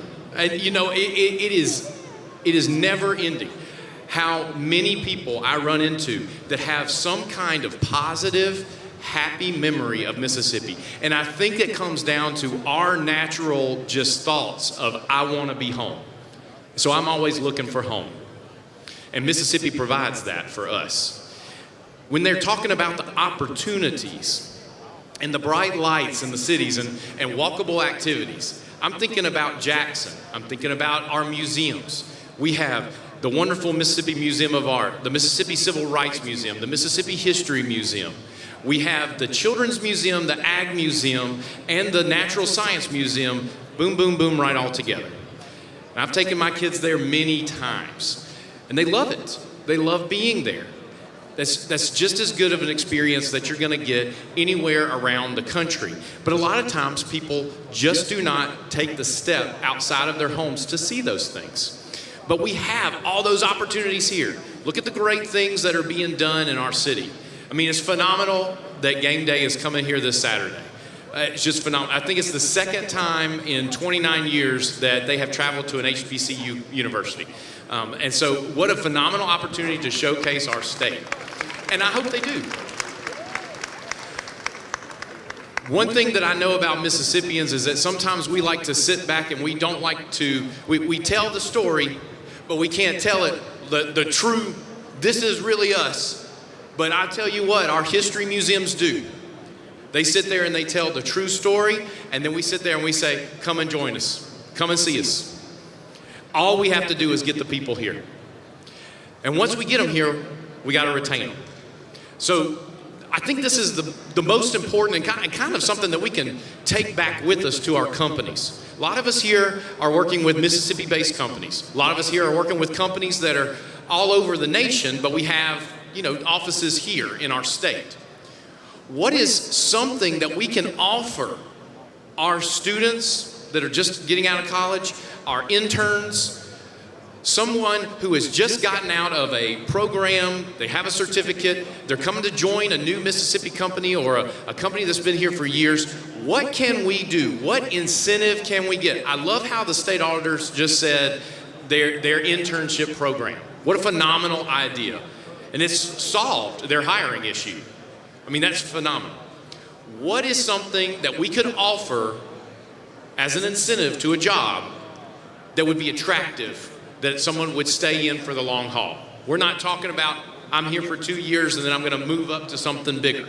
I'm talking about how can we give this incentive and it keeps them to stay. It lets them stay. I'm going to start this time. Who did I start with last time, Kristen? I'm going to start with Ruthie this time. So go ahead. So I have it's a twofold answer. One thing that my organization is doing is that we are working with high school students, and we're also working with college students at Tougaloo, Jackson State, Belhaven, and Millsaps, and we are creating paid opportunities. And these are students that don't have an art background, never thought about working in a museum or a cultural institution, who are staying in the colleges are switching majors and are getting experience working at the museum. And then we also have paid post-baccalaureate fellowships for people out of college to come and learn about working at a museum. And so we are really trying to create a job market for museum professionals from high school and colleges here that will stay and work in the great museums that we have in this state. The other thing that we do is we do have a number of employees who we have gotten to move from out of state and come to Jackson and make Mississippi their home. And one of the things that we do is just the hospitality. We go above and beyond. When they come to town, they're going to get a welcome basket in their hotel room. They're going to be invited to one of my colleagues' homes for a home-cooked meal. They're going to be taken to a number of restaurants, driven around the city, just to show the experience of what living in Jackson and living in Mississippi is like. And that experience alone has had people move from as far away as New York, Michigan, Houston, and have now built their lives here in Mississippi. Well, can I say pay? I mean, because that is certainly a part of it. And I was looking at some data from the Federal Reserve a while ago, and they were talking about one of the biggest incentives to get people back to work, and they were talking about bonuses. And that was in the Southeast. And so I hate to lead in with that, but that is a certain part of it. We also have to realize that we're not just competitive regionally or within our industries anymore, but with remote working, we are now competing globally whenever it comes to pay and benefits and incentives and all of that. So we have to recognize that our competition is pretty high, higher than it's ever been right now. The other part of it, and I think that this is a lower cost and very easily attainable option, is interconnectivity between our HR departments of our corporate groups and our chambers of commerce, and specifically their young practitioner networks and their young professional networks. You're going to spend most of your time outside of work in Mississippi, and so if you don't have a life, or you don't feel like you have a dating pool, if you don't feel like you have a group of friends that you can connect with, then you're going to start looking at other opportunities. And so I see awesome opportunities in this state for us to simply have welcome packets. Welcome to the community. Here's the networks that you can be a part of. Here are the churches that you can go and join. Here are the different things that you can get involved in from a civic perspective in the community. And so having that welcoming aspect is not just important to come from a corporate side, but it's incredibly important to come from the local side as well. So interconnecting this state, I look around, we're 3 million people in this state. That's about the size of the greater metro area of Tampa Bay. And so we have the ability to interconnect and have these relationships. We just have to capitalize on that opportunity. Yeah, great everything you said there. And I think another avenue would be career growth for these corporations and these jobs, to show candidates career growth. Okay, once I come on board in 2 to 3 years, what is the next elevation that I can get to? How much money can I make, right? We got to be competitive when it comes to salary. Dealing with remote jobs, with people working for, nationwide companies, making salaries that are in those states. So we got to be mindful of that and be able to, be able to match those salaries and be able to recruit that talent and like I said, show the career paths, show the career growth, and also tech-enabled certifications, right? I think that's another avenue that we can tackle, but not just tech-enabled certifications, but basically any type of certifications that jobs can enforce on people and allow people to do and grow their careers. So we talked about pay, we talked about, young professionals groups, mentoring, developing. In my prior role, I was at a credit union for 18 years. And I remember I was right out of high school, and when I was being interviewed for that role, the HR recruiter told me, "We love to promote from within." We love to promote from within, and that stuck with me as someone who had no idea what I wanted to be when I grew up, and low-key didn't like numbers, so make that make sense, right?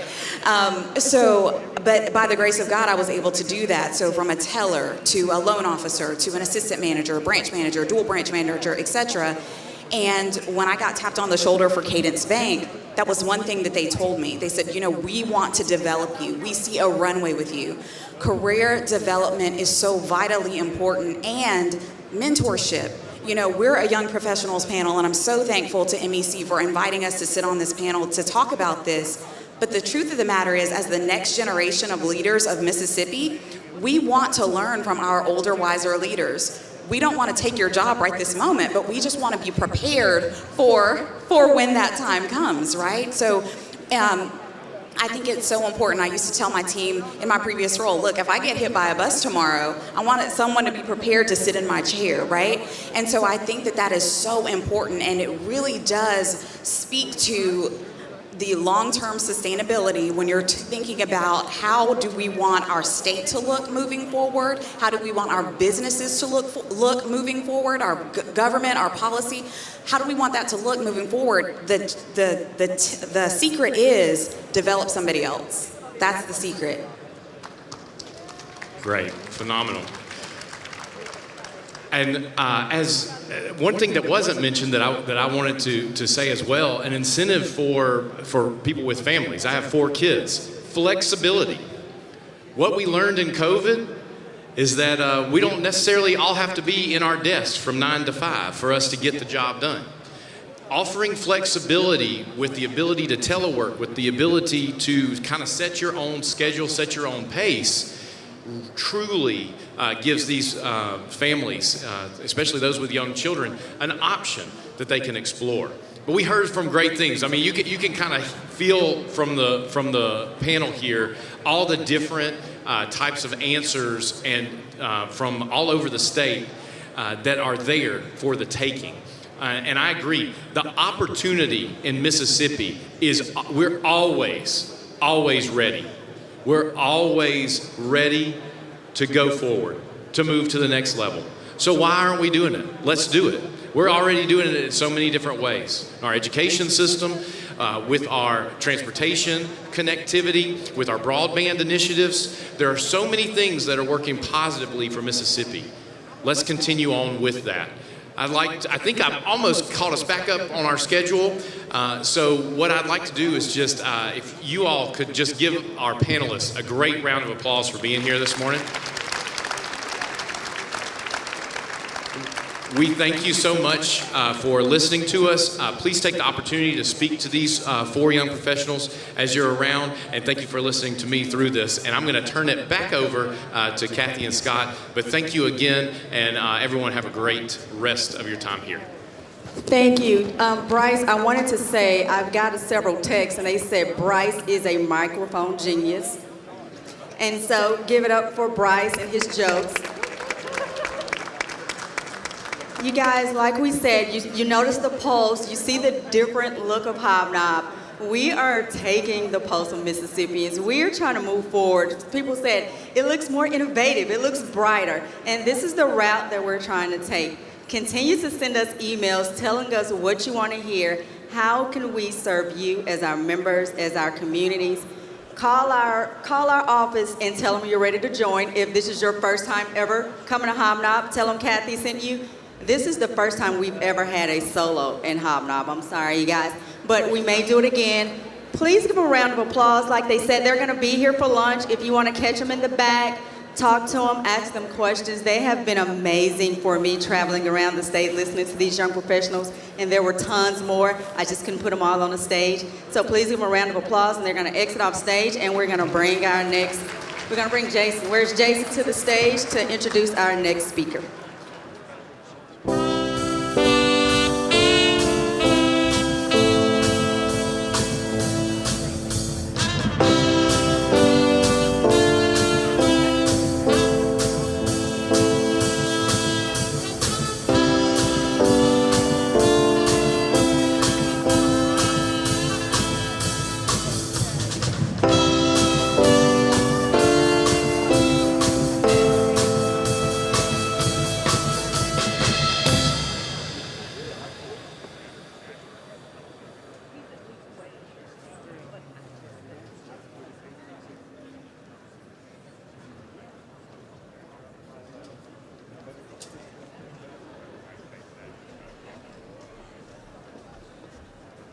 All right, Hobnob, let's give a round of applause for our panel and to our band, please.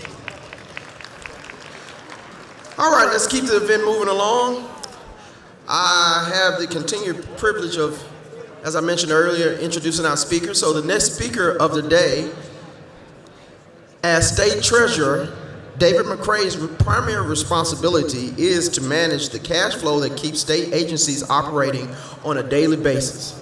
But the job also comes with a seat on 17 different boards and commissions.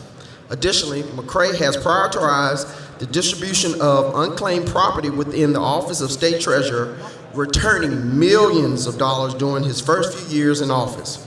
McCray also oversees the College Savings Mississippi Plan, helping lifting the financial burden of college education for thousands of young people. During his tenure as treasurer, McCray has been selected by his peers to serve on the board of directors for both the National Association of State Treasurers and the National Association of State Auditors, Controllers, and Treasurers. Prior to serving as state treasurer, McCray was involved in the family business, serving as managing partner of McCray Investments. McCray earned his law degree from Mississippi College. Please help us welcome our next speaker, State Treasurer David McCray.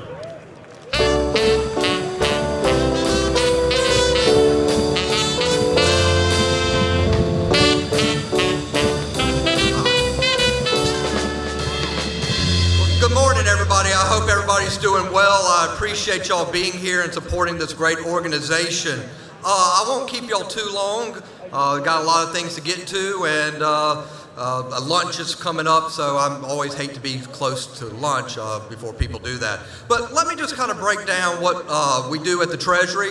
There's kind of two main functions of what we do at the Treasury. There's more of the private side that most people don't see, that I think a lot of people in this room are interested in. And then there's the public side, which again, I think y'all are interested in, but the people of Mississippi are very interested in.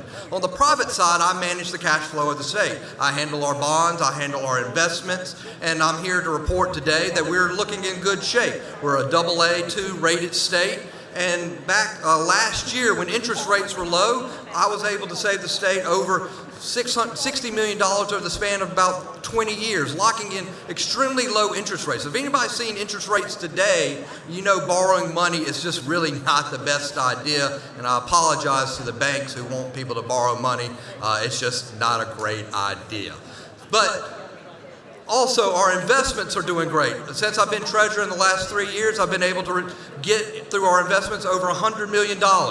And with the market the way it is, taking advantage of the market in the past 2 years when it was looking good, we were able to do that. That's where I come from. I come from that investment background. And when I was here in 19, I promised you all that I would be able to take advantage of Wall Street, be able to take advantage of the good market, because that's where I came from. I came from the investment world. I ran my family's investment firm, and that's what I was bringing to the table here at the Treasury, and I hopefully have accomplished that.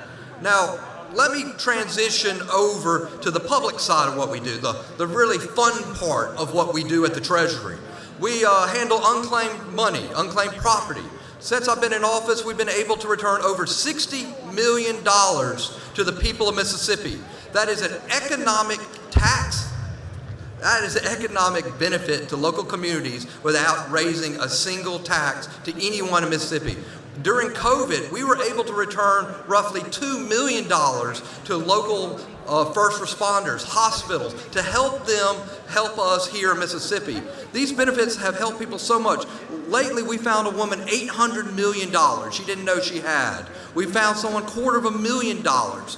And just because we're finding these large amounts, the average claim is roughly $3,000 per person.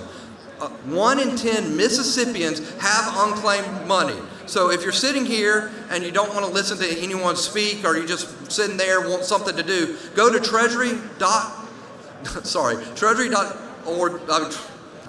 Treasury.ms.org. You know, one day I'll get that right. Treasury.ms.org. Go to the unclaimed property section and find your name, find your friend's name, find your business name. And we've made this so simple. Instead of doing letters, instead of doing paperwork, we do an e-file system.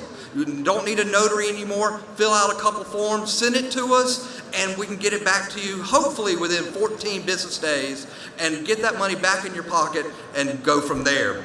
Now, the other great thing we do at the Treasury is college savings. I'm sure a lot of you all have a college savings account for your child in here. I do. The average child graduates college now with $33,000 worth of debt. 3 years ago, that was $30,000 worth of debt. So if we continue this trend, a newborn will have roughly $18,000 added to what I just said, so roughly $51,000 in college debt. And I was just listening to this panel up here. We want to keep people here in Mississippi. Well, when they have debt and they don't have a job, they can't find a job, they're leaving the state. debt is affecting major life goals for these young people. It affects when they have a child, it affects where they live, it affects where they work. So what I have to offer from the Treasury is two college savings account, a prepaid one where if it costs $1 today, it'll cost $1 when you go to college, and a max account, which is a checking account where you can put in as little as $25, draw it down from there, and you're ready for college. I want people to go to college. I want people to go to college and graduate without debt so they can have the best life possible, and at the Treasury, we are trying to help people do that. Now, I'm going to close on this note. I'm a quick speaker. I like to get in, get out, and let y'all go about your business. But there's three things I want to hit on before I end.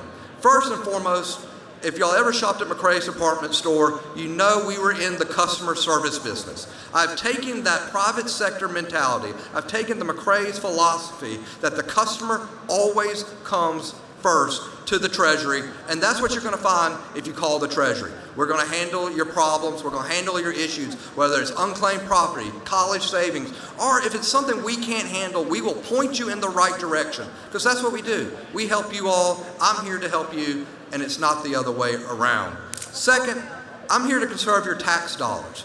And like I said earlier, I refinanced our bonds. I've saved us money through getting low interest rates. I've found ways to save taxpayer dollars, and that is one of my main goals. And finally, I'm all about empowering the people, not the government. Again, I work for you all, not the other way around, and I never will ever forget that.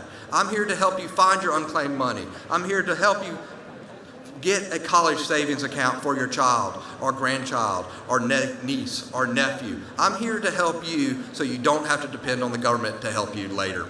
Again, thank you very much. I appreciate y'all. Have a good rest of your day, and thank y'all very much.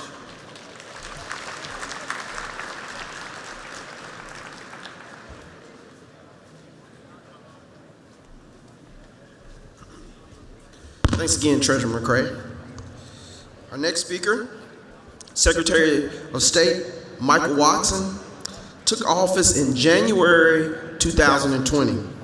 Prior to that, he served 3 terms in the State Senate, where he represented District 51 and Jackson County. Watson is dedicated to bringing about a more efficient and effective state government by working to reduce regulations and red tape so small businesses can grow and flourish in a free market economy. During his first year as Secretary of State, he launched the Tackle the Tape initiative, which aims to help increase economic opportunities for all Mississippians by promoting competition and encouraging innovation and job growth. As a native of the Mississippi Gulf Coast, Michael understands the most importance of properly managing the tidelands and other public lands. He is committed to keeping the decisions in the hands of local officials as much as allowed by law, while monitoring these decisions to ensure Mississippians receive fair value. He is a graduate of the University of Mississippi School of Law. Please help me by welcoming Secretary of State Michael Watson.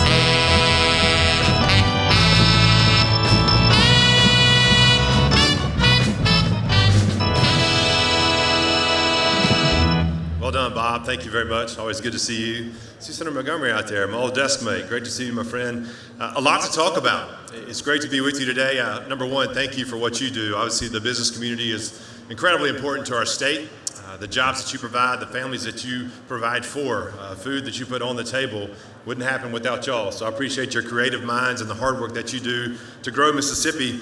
Number one, elections. Definitely got to talk about that. We've got a big election coming up. As you well know, November 8th is right around the corner. I just wanted to remind you, if you're going to be traveling on election day, you need to go vote absentee. Your clerk's offices will be open this weekend from 8 to 12 on Saturday, as well as next weekend from 8 to 12 on Saturday. So if you're going to be out of town, you're going to be traveling, please make plans to vote. Incredibly important election for the future of our country. Not only that, for the future of Mississippi as well. So just encourage you to make those plans. Make sure your voice is heard at the ballot box. We got a clean bill of health the other day. Cybersecurity is a huge issue right now with elections, as y'all have seen and watched and talked about probably around the country the last few years. So we got a clean bill of health the other day. We've partnered with several different companies, as well as DHS, FBI, CISA, and several others to make sure that our data is held safely, your data, your voter registration data and others are safe in our depository there at the Secretary of State's office. So that's elections. We just launched a new program a couple of weeks ago. Liz Johnson is here with me. She's on the front row, our comms director. And this is something that we need your help as businesses. We launched what's called Mississippi Businesses Against Trafficking. And we all know that human trafficking is an awful issue, not only in this state, but in this country. As a matter of fact, we were looking at numbers the other day, and just about every other day there's a new case reported here in our state. Imagine the cases that are not reported. It happens every single day. And I thought when this was introduced in the legislature, I had a group of ladies come talk to me, and they said, listen, we want to talk to you about human trafficking. I said, well, it happens in Las Vegas, it happens in New York, it happens in LA, not really here in Mississippi. They said, Michael, let me tell you something. There's a case right now, and this was a few years ago, but there's a case right now in Lincoln County where a grandfather is trafficking his granddaughter for drug money. That's called familial trafficking. It happens every single day in Mississippi. And so MBAT is a thing that we have launched to really partner with our business community. Just yesterday, we eclipsed the 50 businesses mark that have registered with our Secretary of State's office with MBAT. So we want to train your employees. We want you to know, what does human trafficking look like? What are the different types of trafficking? And when you can recognize it, then who do I go tell? Who do I report that to make sure we've got prosecutions happening around the state? It has to be a deterrent by law enforcement. And so I encourage you to sign up with us with MBAT. Liz is here. She can help you with that as well. We're really excited about that. And again, it's something that I'm passionate about. I'm a dad of 3 daughters. It matters. And so when you've got leadership that understands their issues and we can tackle those by continuing to work hard, that's something that we want to do at the Secretary of State's office. Speaking of tackling, I mentioned Tackle the Tape, something that I'm incredibly proud of, our team, the work that we have done, cutting the regulatory burden here in Mississippi.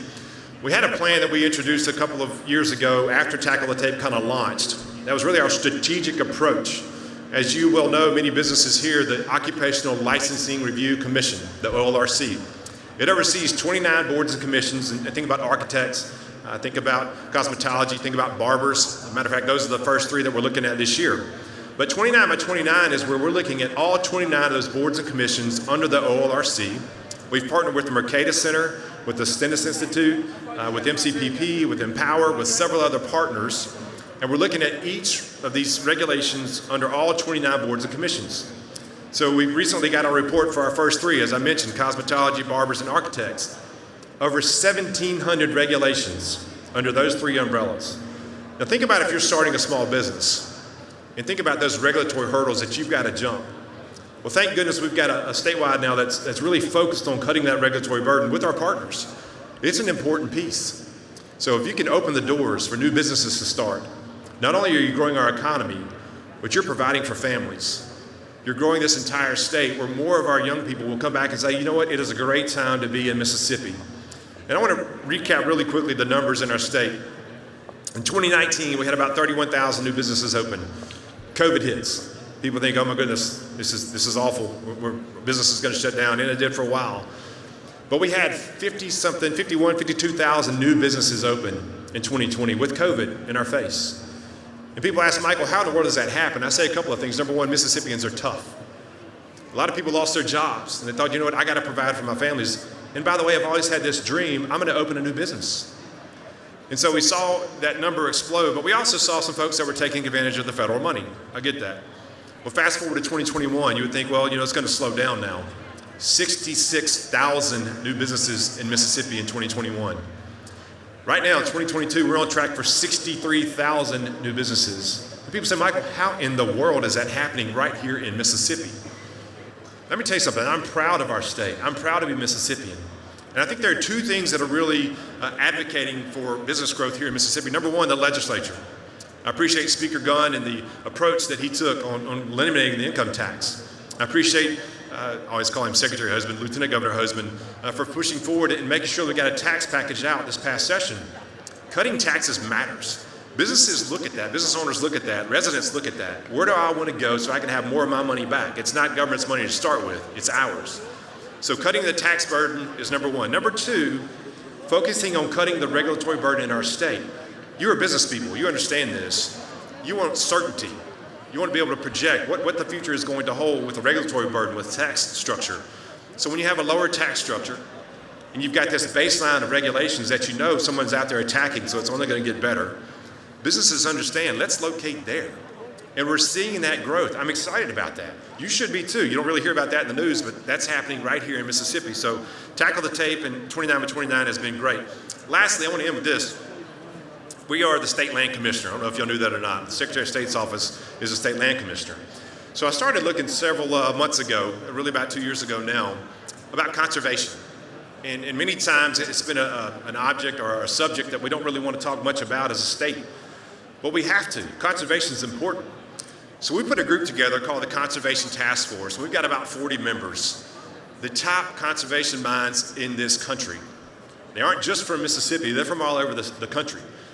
And one of my favorite parts was after the first meeting, and this is really important for our entire state to move forward, but one of my favorite parts, the guy comes up and he says, Michael, I really enjoyed the conservation talk there, but what was most important to me was as I looked around this room, I saw people that I've never been in a meeting with, because it's always been turf battles. You've always had silos.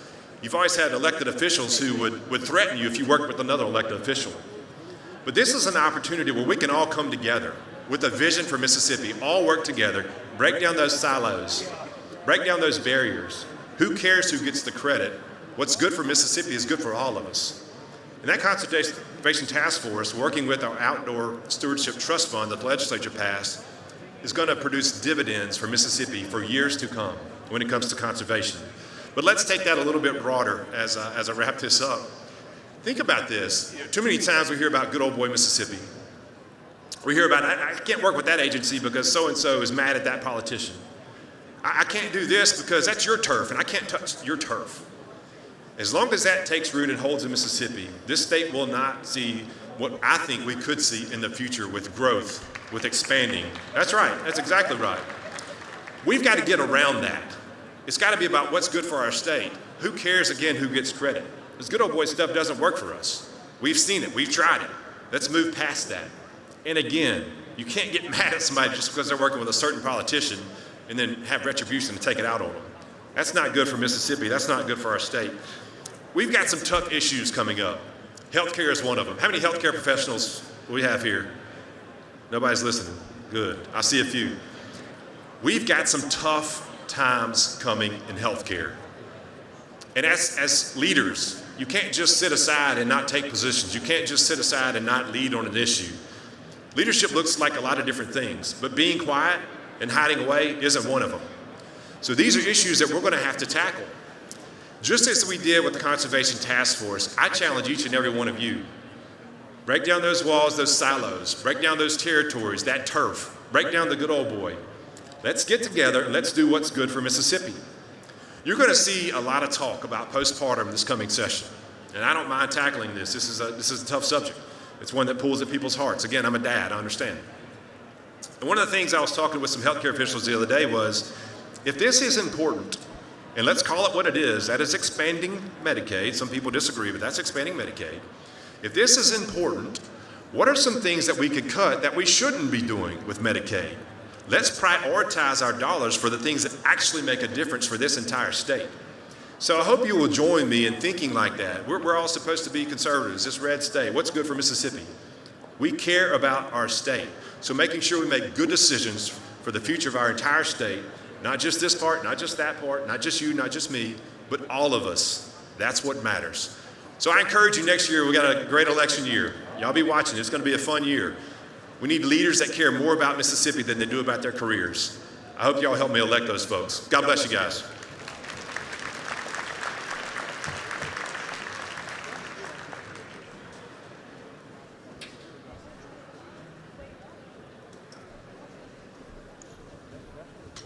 Thanks again, Secretary. And I definitely don't want to be the one in between you guys and lunch, so we're getting to the end of our program shortly.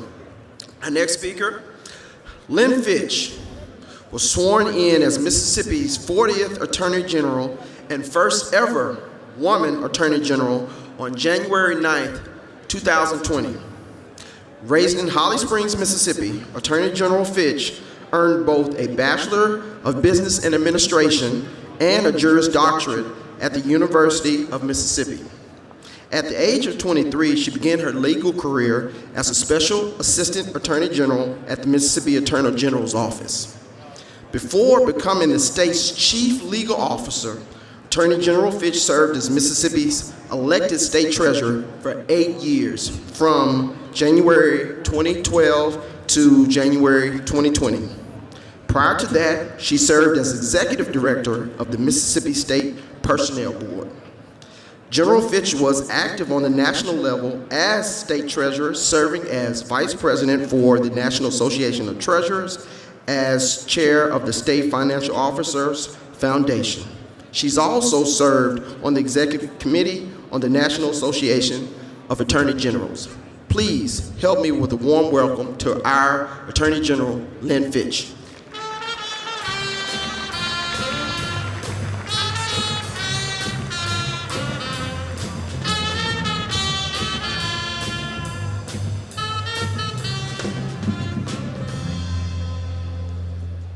Thank you for that great music. Thank you. Good morning.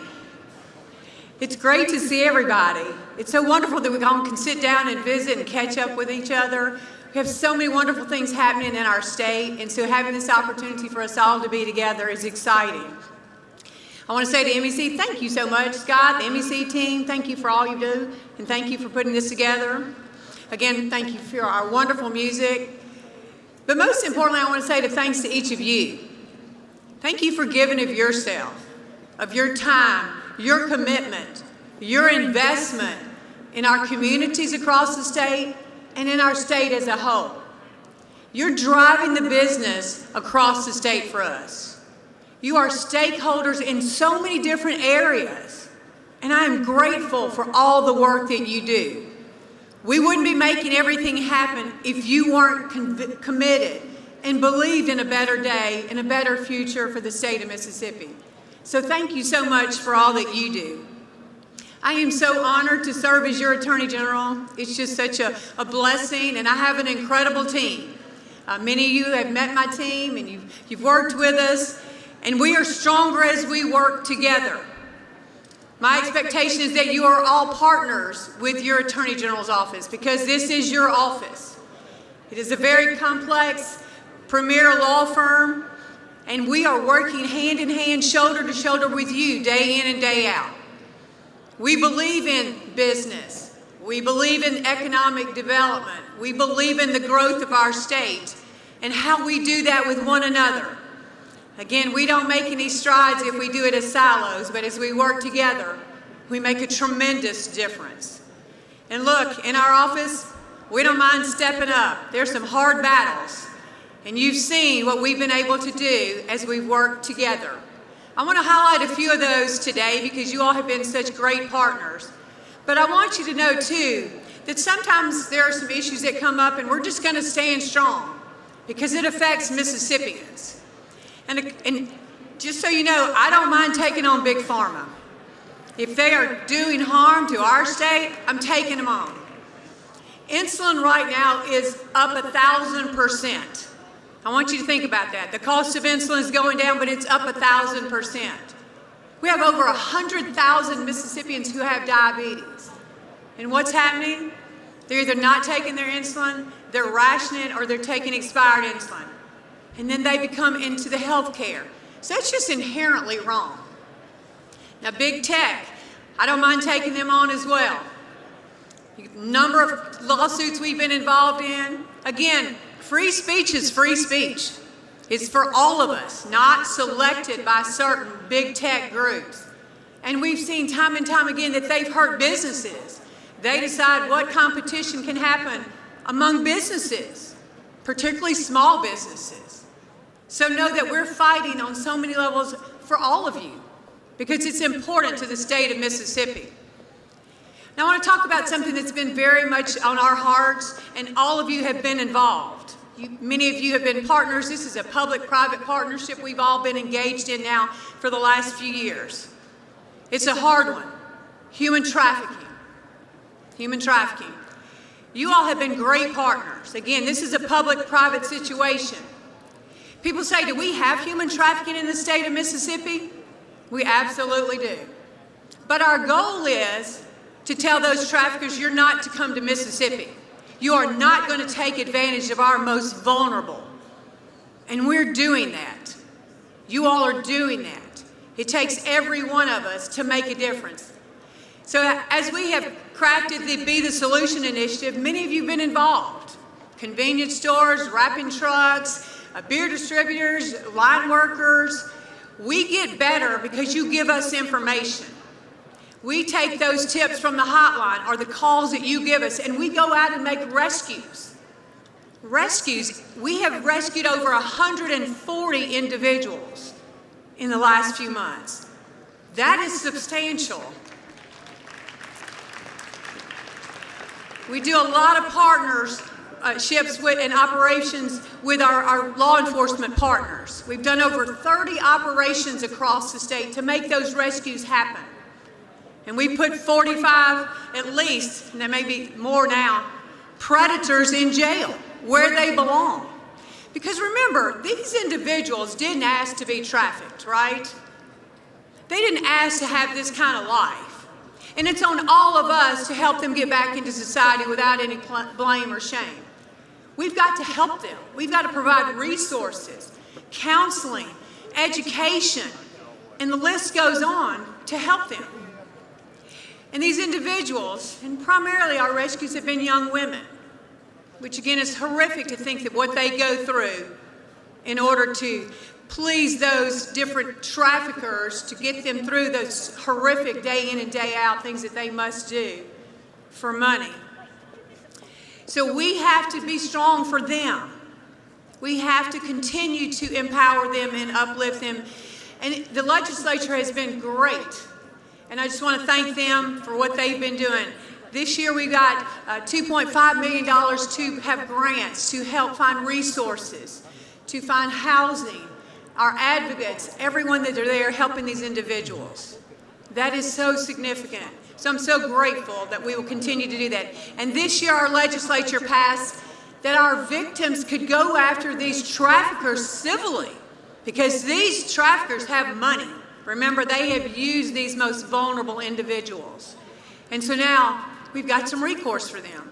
We will continue to look for ways, with all of your help, to empower and uplift these individuals. We had an incredible year again in the legislature, and you all helped, and I am so grateful. But this year, equal pay for equal work for women passed. And I am grateful to all of you. Thank you. We no longer are the only state that didn't have equal pay. But what does that signify? It says to everybody in this room, women are important, and they're an important part of the tapestry of our workforce, of our education, of where we move forward in our state, how we keep our young people here. Because I will tell you, the young men and the young women are equally involved on this regard. They were all excited to see that equal pay passed.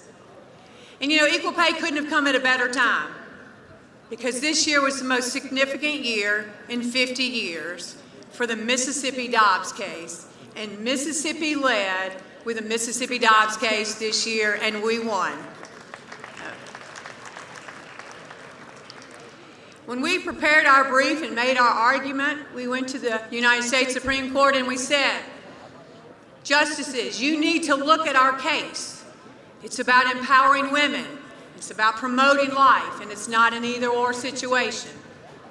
It's a rule of law case, and we need you to understand that we are asking you to return it to the people of the state to make those decisions, to return it to you, to each of you to make that decision. It is your role to do just that. And they believed and understood that it should be returned to the people in each respective state, and it has been. And you get to choose how you would like to handle that. We certainly have the laws in the state of Mississippi, and we are upholding those as we move forward. But it's your choice. Now, when they gave us this job, we asked for it. We said we were ready, and I truly believe every Mississippian is ready for our next steps. And we need to talk about those, and we need to take action. And I'm excited that we're going to be working with the legislature. I'm excited that we're going to be working with you all because we've got to pass laws. We've got to take action, policies, regulation. And I want to give you a few things that I think, with all of your assistance, based on our successful win of the Dobbs case, that we should be doing next, because there's a next step. We've got to have the conversation and take action about affordable, accessible, and quality child care. Most everyone in this room has had to deal with child care at some point. It's very difficult. It's very hard to find it. It's not accessible. And it certainly needs to be quality. Because those young children, those babies, they're going to be us one day. So what have we done on the very beginning of their lives to get them prepared? And certainly, that is something we should be considering and taking action on. Right now in Mississippi, it costs more to send a toddler and an infant to child care for a year in the state of Mississippi than it does to send a student tuition-wise to one of our fine colleges and universities. That is unacceptable. So we have to change that together. We also have to talk about and then again make progress on workplace flexibility and options, because again this goes hand in hand with child care. We've seen through COVID things have changed and our work options have changed, and we better be ready to continue to step up, because we lose young parents out of our workforce because they don't have any place for their children, or they may not have the safety net for their children, or they don't have the relatives to take care. And when you peel it back even more, we lose young mothers out of our workforce. And our goal should be to keep all individuals in our workforce in Mississippi and to continue to help them grow professionally and successfully. And in our state, we've also got to enforce child support. We've got to enforce child support. For far too long, mothers have borne the brunt of the financial raising of the children. We've got to stop. We've got to empower. We've got to uplift, because those mothers need to be upskilled. They need to have that opportunity to grow professionally. And they should be paid that, because families are struggling. And here's the upside, and it's not always the fathers, by all means, but 90% of the court orders are for fathers to pay. But if fathers are paying, or the parent is paying that the custodial parent, there's a real win-win. The win-win is for that child. Because if you're paying, you're invested in that child. And that's what every child deserves, is to have that investment. That makes a healthier child, a healthier environment, and a healthier family. And as we're talking about children, we've got to streamline and we've got to work on the processes for adoption and foster parenting. Every child deserves to be placed in a loving, caring family situation very quickly, where they can thrive. And if we're not doing that, if we're not getting those children in those homes where they can be loved and uplifted, and we're not making that connection, then the system is broken. And it's time for us to address that. There are far too many children in our system today that are not in those homes, that are not being loved and taken care of. So we've got some great opportunities ahead of us, and I will ask each of you to be a part, to step up, to be involved in the legislation, be involved from your business perspective, because again, we get better, we get stronger as we work together, as we drive toward solutions. We know these are challenges, we know that these are opportunities, and you all can make it happen. We do it together. So thank you so much for all you do. Thank you for always giving of yourself, and again, always believing in the best tomorrow for the state of Mississippi. Thank you so much, and may God bless you. Thank you.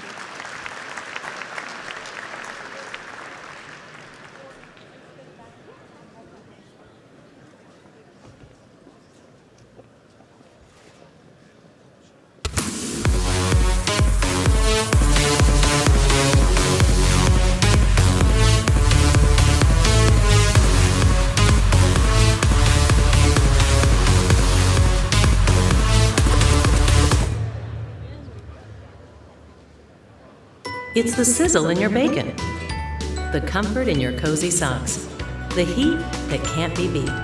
With natural gas, saving money just feels natural. Atmos Energy, your natural gas company. Again, a special thanks to all our sponsors. We could not do this without you. We really appreciate you being here. We're going to go ahead and do another drawing real quick. Beth, are we ready? We're ready, and we have a $300 gift card from Miskelly Furniture going to William McHenry. Congratulations, William. You can pick your card up at the MEC booth in the back.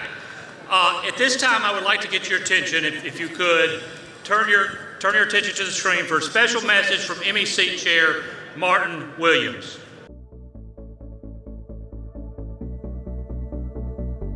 Good morning and welcome to Hobnob, Mississippi. I wish I could be with you today. It is always such a fun event, and Hobnob is a great way to connect. I appreciate the great support from our sponsors and members from across the state. We have a special recognition I am excited to share with you. As you probably have seen, in August, the Mississippi Economic Council, your state chamber of commerce, was named the State Chamber of the Year by the National Association of State Chambers. This award is given to a state chamber that encompasses success in all areas of a chamber's operation: revenue, advocacy, programs, governance, and policy. To be selected as the #1 state chamber in the nation is quite an honor. It is a result of the hard work of our staff, the dedication of our board members, and the tremendous support of members across the state. It is also due to partnerships with our elected officials, other business organizations, and community leaders. One of the significant accomplishments this year was the release of the Securing Mississippi's Future Vision for Economic Growth report. As you know, many of the recommendations are already being implemented. Looking ahead, I am excited about the initiative underway that will dive deeper into ways to retain and attract talent. It is essential that we provide opportunities to young professionals to thrive in Mississippi. The Mississippi Economic Council is a special organization because of the commitment of each of you. Thank you for being a part of Hobnob, and I hope you continue to have a great morning. I look forward to seeing you at MEC's Capitol Day on January 5th.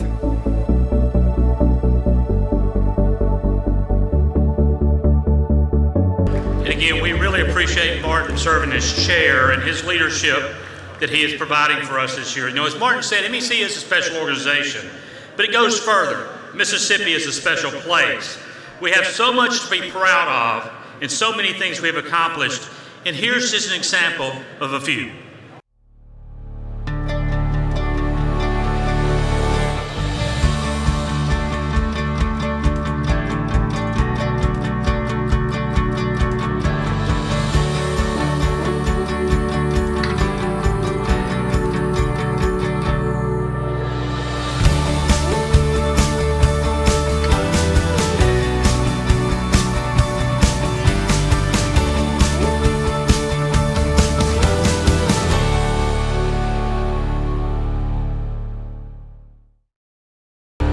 That 30-second video really only scratches the surface of what makes Mississippi great.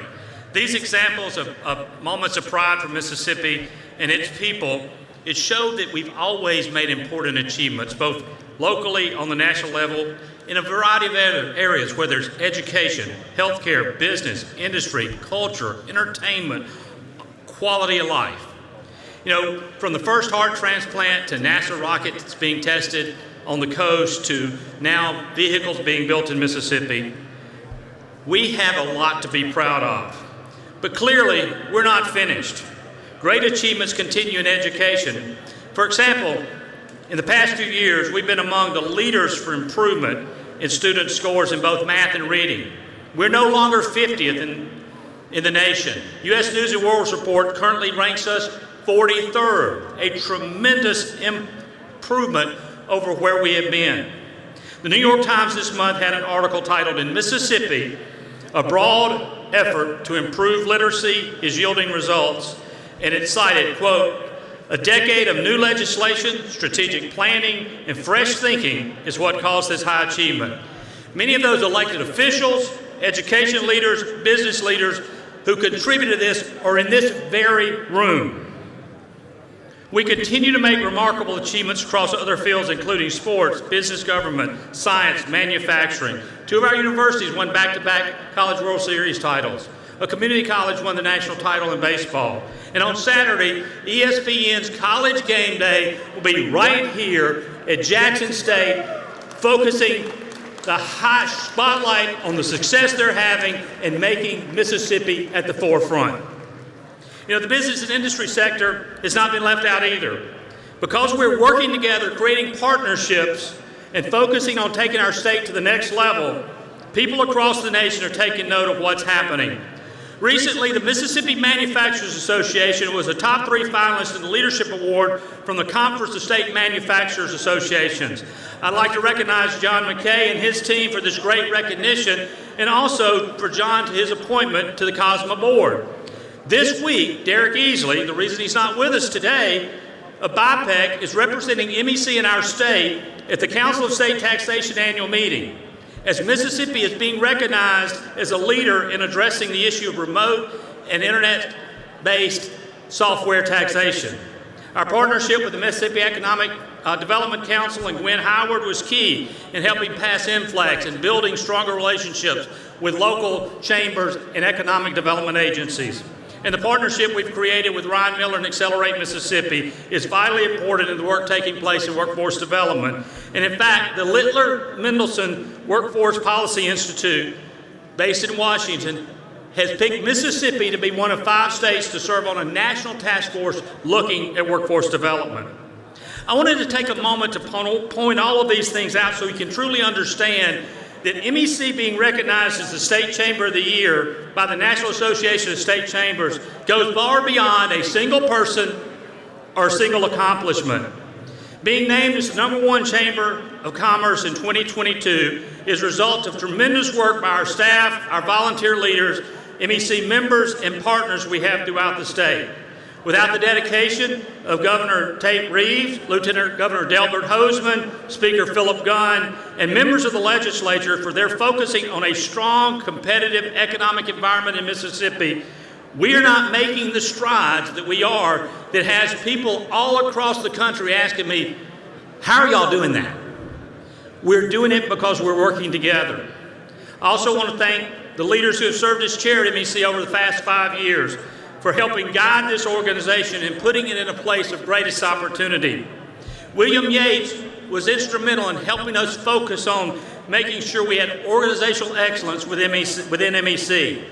Dan Rollins was vital in making sure that we improved our financial standing as an organization. Under Lex Taylor's leadership, we really started the process of developing a formal plan from a strategic standpoint of what our organization was going to be. Anthony Wilson was here during COVID and the changing of the flag and helped us navigate all of that. And he made sure that we completed the work Lex started with our strategic plan. Last year, General Leon Collins, his leadership was vital in us developing the Securing Mississippi's Future report that actually has already seen some of the recommendations begin to be implemented, and we believe will have long-term benefits to our state. Martin has continued to focus on moving our organization forward, and I'm very excited about the future. Working in the next 2 years with Jeff Bowman and then Pat Thomason as our chairs, we believe we have a lot of great things that are going to be happening at MEC and as a result happening in Mississippi. So as you can see, none of this happens in a vacuum. There are thousands of fingerprints on this trophy we're about to show you, including every one of yours. We could not have done it without you. At this time, I would like the MEC staff to join me here up at the stage. Y'all come on up. While they're coming up, I want to take a moment and ask all of our board members, both past and present, that have served on any of the MEC boards, if y'all could please stand and let us recognize you. Lex? Give them a hand. Gene. Kathy, will you do the honors, please?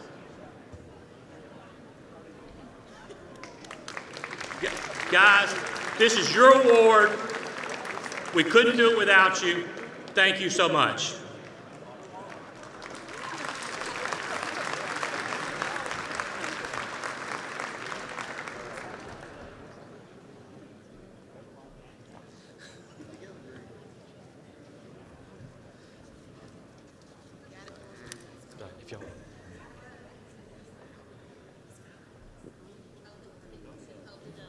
We'll do that later.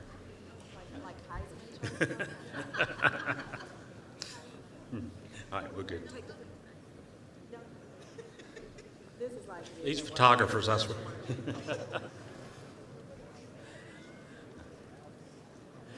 Thank you, Greg. And again, thanks to our staff.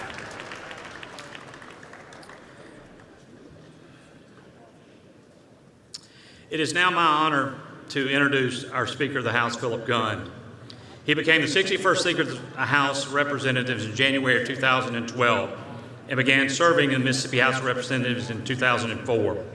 During his time as Speaker, he has been an ally to the business community. He's championed workforce development and has helped set the stage for legislation that is truly focused on making career and technical education a priority. He was the author of the 2022 Comprehensive Career and Technical Education Reform Act. I believe this act will do more in making Mississippi's children have an opportunity to be successful here in our state. This is meaningful legislation, and we appreciate the work that he's done. He understands strengthening education, workforce development, skills training, improving infrastructure, and creating a competitive economic climate will help all of our businesses in Mississippi. Please welcome Philip Gunn.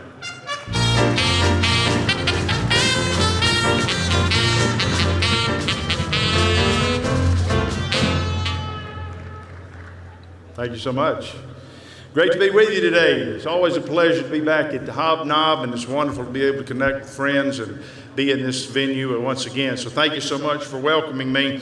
I want to spend the time I have today talking about the way the legislature and MEC have worked together over the past few years to improve Mississippi. Now, I know one of the main focuses of MEC over the years has been workforce development. Scott just mentioned in the introduction the bill that we passed this year.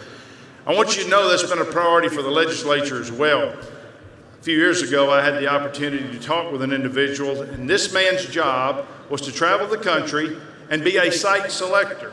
He went around the nation, he looked for places to put companies, to recommend to companies. And as a matter of curiosity, I just asked him, I said, what's the number one thing you look for when you're gonna recommend a place to put a company? And without missing a beat, he said, workforce development. You gotta have a strong workforce. If you don't have a strong workforce, you don't even get on the radar screen. That highlighted for me the importance of workforce development in our state. As a result of that, we held a summit. Now, some of you may remember a few years ago, we held 2 summits in the House of Representatives. The first summit we had was on human trafficking. I had been to an event, I learned about human trafficking. It broke my heart to think about what was going on in the world of human trafficking. And the first summit we held was to how do we fight human trafficking. We've passed 2 bills out of the House of Representatives that address human trafficking. And today we have changed the landscape. We're in the process of changing the landscape on human trafficking in Mississippi. The second summit we held, workforce development. I hope that highlights for you the importance that we place on workforce development. It's the second thing we addressed behind human trafficking, and I think it shows the level of importance that we in the legislature place on workforce development. So this year we passed House Bill 1388. Before I give you the details of that, I want to acknowledge the efforts of Donnie Bell, who is my chairman of workforce development in the House, and Ryan Miller, who heads the Office of Workforce Development, because these two individuals came together to create this bill. Arising out of that summit that I mentioned, we brought forward some proposals. I took those proposals to Ryan Miller and I said, take these, tweak them, revise them, and let's draft a bill that's going to put us on the road to improvements in workforce development. That resulted in House Bill 1388, which we passed this last year. Some of the highlights of this bill. We're putting career coaches in our junior high and high schools to educate our students on just what types of careers exist in the CTE world. Hopefully this will bring an awareness to our children and our students who will choose those types of careers for a profession. We're requiring MDE, Department of Education, to give notice to students of the courses, the CTE courses that are being offered in their schools. We're requiring the Department of Education and the Community College Board to work together to align the courses that we're teaching with the needs of industry in our state. What a novel idea, right? We want to train our students to meet the needs of industry in this state. There's no point in teaching them to do a skill that doesn't exist. So now we're aligning those courses with the needs of industry around the state. We have expanded the ways that we can use what we call expert citizen. Many of you are aware of this provision under the law. The easiest example is an auto mechanic. Let's say you've got an auto mechanic in your community. The man has a high school degree. He never went to community college. He never got a bachelor's degree, but he's been fixing cars for 40 years. Nobody in the community knows more about auto mechanics than that man. What a tremendous resource that is. We can tap into that man's knowledge and experience, have him come to the school, and teach our children who want to be auto mechanics that profession. We've loosened up the requirements and expanded opportunities for those individuals who are what we call expert citizens to come into our schools and enhance workforce development. These are the innovative, outside-the-box thinking things that we have done to try to make us more competitive in attracting jobs and industry in our state. Another vital aspect of workforce development is K-12 education. Scott mentioned over the last 10 years, we've seen more improvements in education than ever in the history of our state. 10 years ago, we were 11 points below the national average on graduation rate. Today, we are at the national average. Our graduation rate has improved 11% over the last 10 years. We passed a bill called Third Grade Reading Gate. Many of you are aware of this. What that bill says is that if you're a third grader, you have to read like a third grader. Is that not a novel idea? How dare we expect a third grader to read like a third grader? And when we passed this bill, there was much wailing and gnashing of teeth, and you thought the world was going to come to an end because we dare expect a third grader to read like a third grader. Before the passage of this bill, only 69% of our third graders could read on grade level. After the passage of this bill, 93% of our third graders read on grade level. That prepares them to move forward and get the education that they deserve. Many of you are aware that last year our fourth grade NAEP scores were #1 in the country. #1 in the country. Our fourth graders were #1 in the country. We have given 4 teacher pay raises over the last 10 years. This year we gave the largest teacher pay raise in the history of our state. A teacher today should be making about $15,000 more than he or she was 10 years ago. That's because your legislature has stepped up and provided those pay raises. I want to acknowledge the efforts of 4 gentlemen in my chamber who led on the teacher pay raise this year. My chairman, Richard Bennett, my vice chairman, Kent McCarty, Jansen Owen, and Kevin Felcher. Those 4 men sat in a room over a year ago and developed the bill that became the largest teacher pay raise in the history of our state. We now have a starting pay that not only exceeds the southeastern average, it exceeds the national average. This makes us more attractive for teachers to come and teach our children. I've been told of 4 different phone calls that my members have received from teachers who are veterans, who are on the verge of retirement, who called them and said, I was about to leave and go to the private schools. I was about to leave and go across the line to Tennessee and teach. But with the passage of this pay bill, I'm staying in Mississippi. We are retaining our veteran teachers, which helps improve the quality of education of our students. We're also seeing young people choose education as a profession because our starting pay is now beyond the national average. That is encouraging those students to choose education choose a career in education. All this has resulted in historic improvements in our educational system. This week I saw where Jeb Bush, who's recognized as a national leader in the education front, specifically mentioned Mississippi as a state. He pointed to Mississippi as a state where they've seen the most significant improvements in education. I've had calls from my colleagues in North Carolina and Kentucky and Texas telling me we are on the House floor, the Senate floor right now debating and talking about what y'all are doing in Mississippi in the arena of education. Ladies and gentlemen, this partners well with the goals of MEC to improve workforce development. And we've seen those education improvements because of the way your legislature has worked well with MEC. Another priority for MEC this year was MFLEX.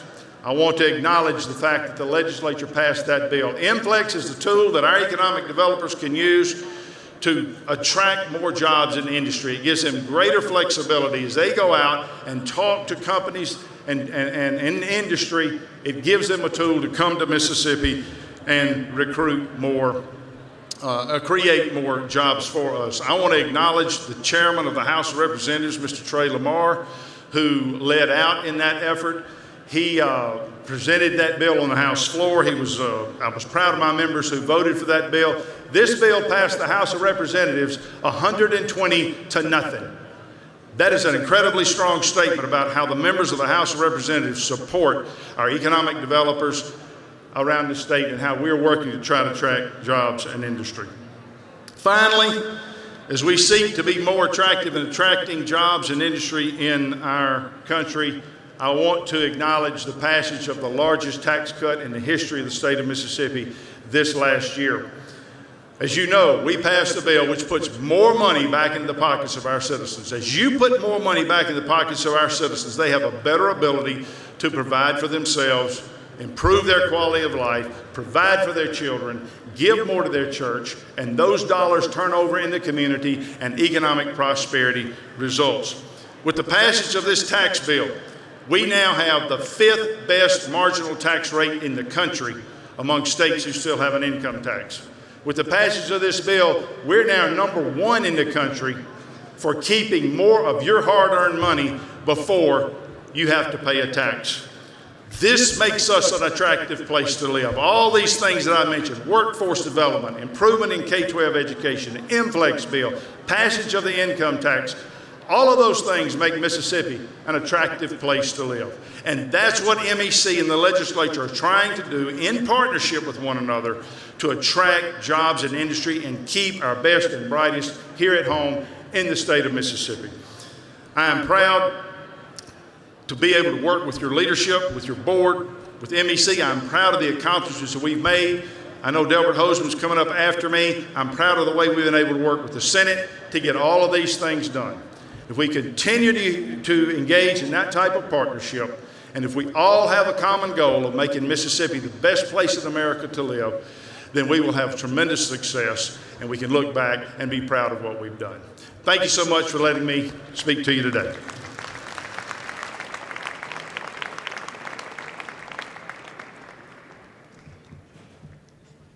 Thank you, Mr. Speaker. We do greatly value the partnership that we have with you and the House, but he pointed out something at the end there. Mississippi, we're fortunate. We have a House and a Senate that finds ways to work together on key issues that help move our state forward. And our Lieutenant Governor, Delbert Hoseman, who also serves as President of the Senate, has been part of those equations as well. He was elected in 2019 and is focused on not only transparency in protecting businesses, but how we figure out a way to create more opportunities. He helped, amidst the global pandemic, oversee the spending of billions of dollars in federal funds in a way that will have long-lasting effects on our state. And again, his focus on workforce development has helped us take some of the biggest steps forward in consolidating those efforts in the creation of the Office of Workforce Development, a longstanding goal of MEC's to make sure that our training and coordination is all being done together to create a high-skilled workforce for the jobs of the future. From his time as Secretary of State to now as Lieutenant Governor, he is truly focused on creating a business climate where Mississippians can prosper. Please welcome our Lieutenant Governor, Delbert Hoseman.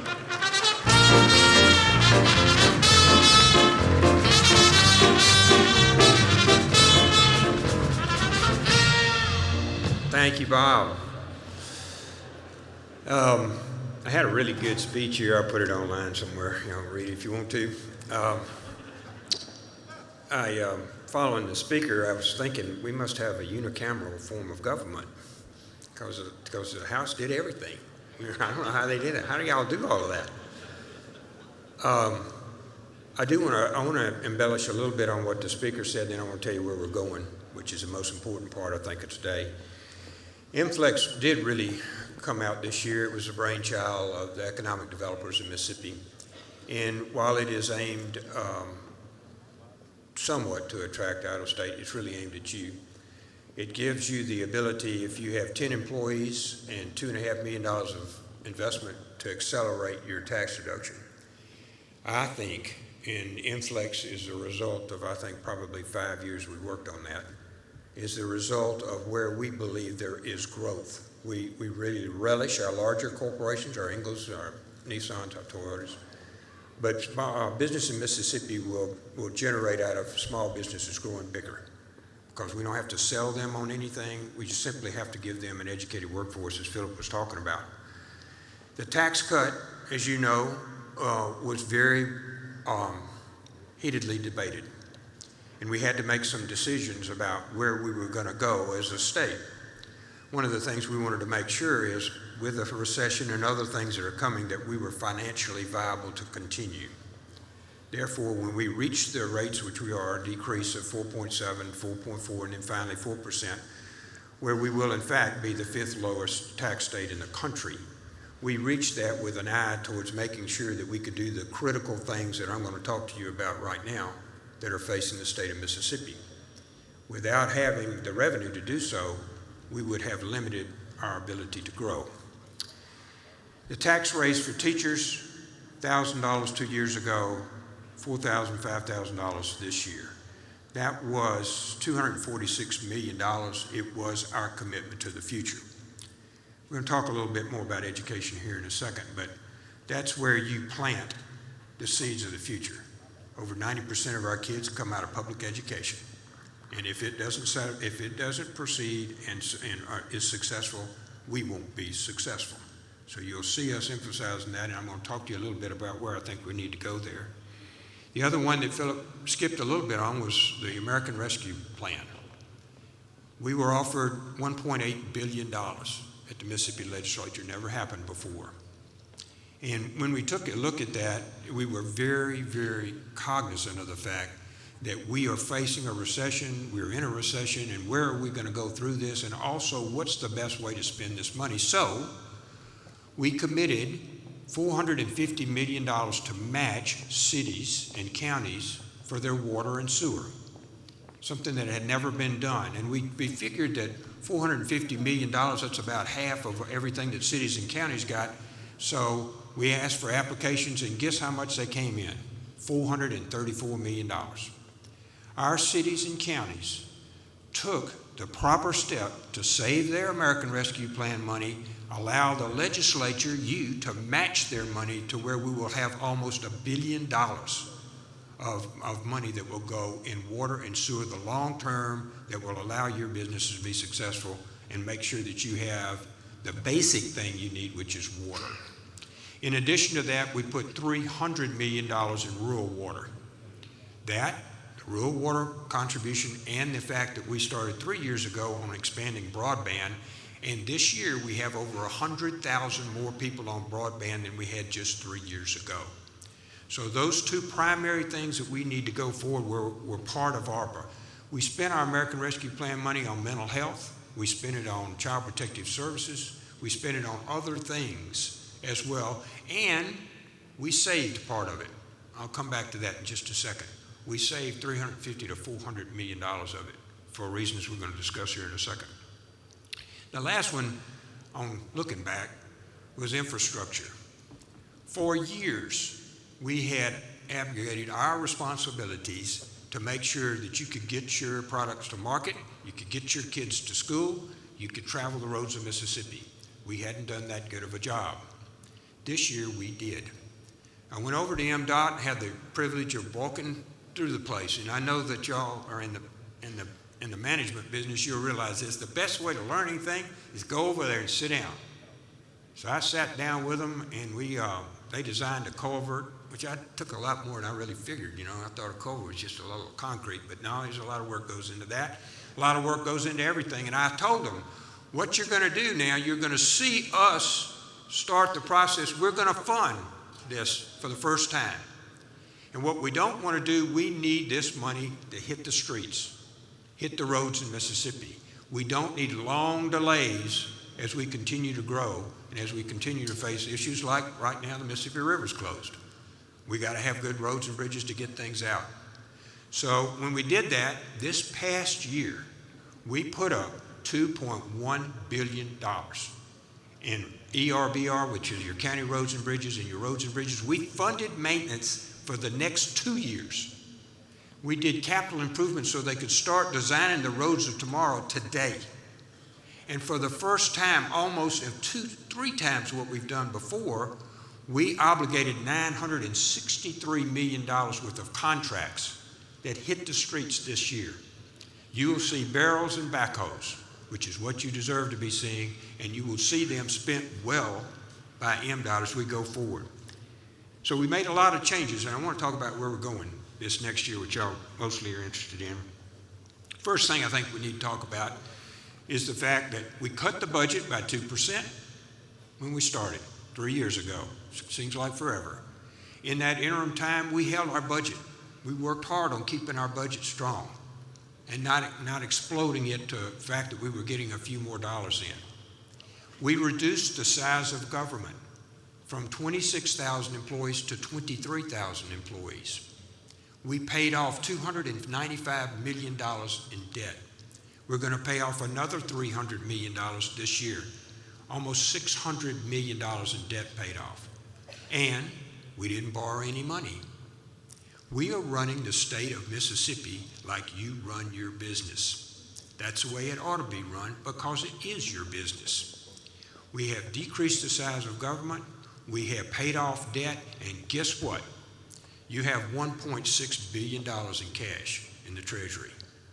And you have $700 million in your rainy day fund. And you have $350 million in your unspent ARPA money. You're sitting on $2.5 billion that we have never had in our state before. And it just didn't materialize out of anywhere. The members of the House and the members of the Senate, with malice aforethought, ran your government better, and we saved your money, and now we're willing to spend it on the things that you need to be done. One of them is we need to give you some of your money back. You'll see that coming out of the Senate this year.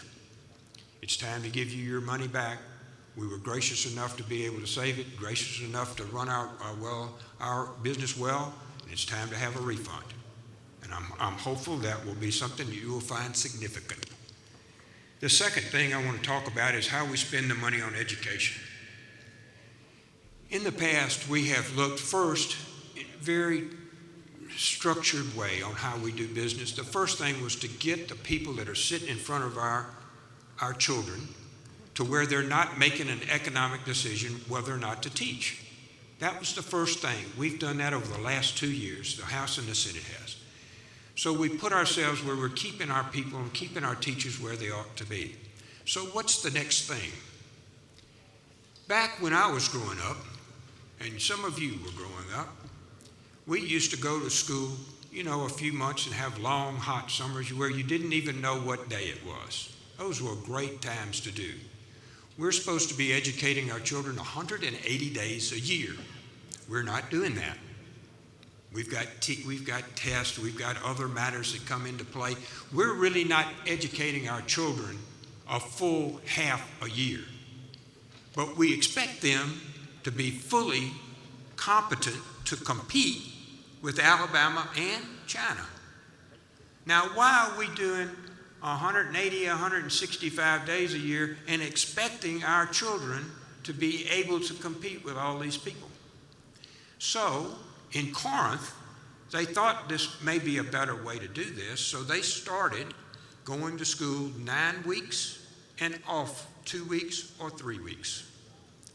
And as they proceeded through this, they've noticed their kids are better educated. They notice their test scores are improving. They notice their families are doing well. So I went there and I sat down with a bunch of teachers and I said, look, y'all, what's wrong with this? We love this. It's just me and 22 of them. We love this process. Well, what's wrong? I'm surprised that y'all are so enthusiastic about this. No, we love this. So tell me why. He said, well, let me tell you. By March, we're sick of these children. Reasonable enough. Along about March, I'm sick of some other people I'm dealing with. So that made sense to me. And I said, we like the fact that we have a fall vacation. We've never had that before. We like the fact we have Christmas. We like these we like the fact that we have a shortened summer. We like all of that. So I said, let me ask you the big question. How are we doing on football? Because we don't want to mess with football or deer hunting. That's the two things we don't mess with. We love it. The band actually gets to practice longer and they have their test right after this. The football team plays. We have more people come to the football games. That started. The next one is Gulfport. Gulfport started 9 weeks on, 3 weeks off. I went down there this summer. I sat in the class. During the period that they're off, it's called an intersession. And in that intersession, kids still come back to school. They're still learning. They have teacher assistants there. They have others. They get fed. They're in a safe environment. They're in an education environment. Our children are. So I sat and watched those kids do their thing. Some of it's light, some of it's more heavy, and some of them were behind a little bit. They were able to catch up. Some were able to accelerate some. Oak Grove, Lamar County, 18 schools 2 years ago. Test scores just came out. Same or better than they were pre-COVID. You can go and look. So I met with them. How much does it cost to do this? How is this going? I took a poll. He took a poll. 82% of the families like the new system. 82%. And the teachers the same as I'd had years ago in Corinth when we started talking. So what do we need to do? We need to have every school district in Mississippi, if they want to go to a quarterly system, they should not have a financial diversion for that. We should be able to support that.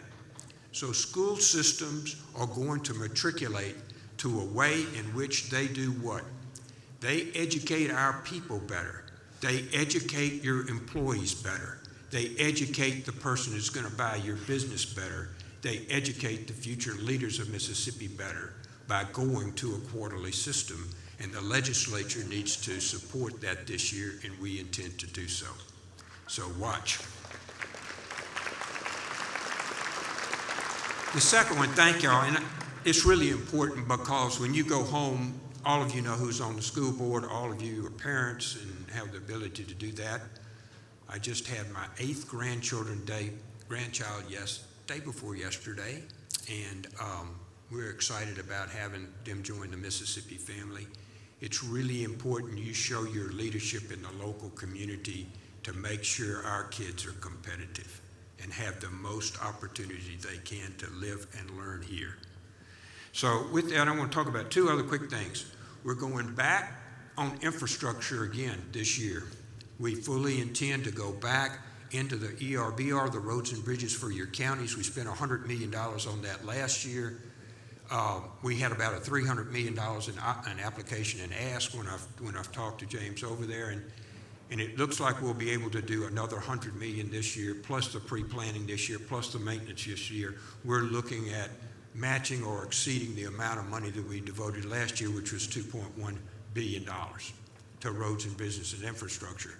That's the long term, I think, that will be most helpful to us. And then the last thing I want to talk to you about is healthcare.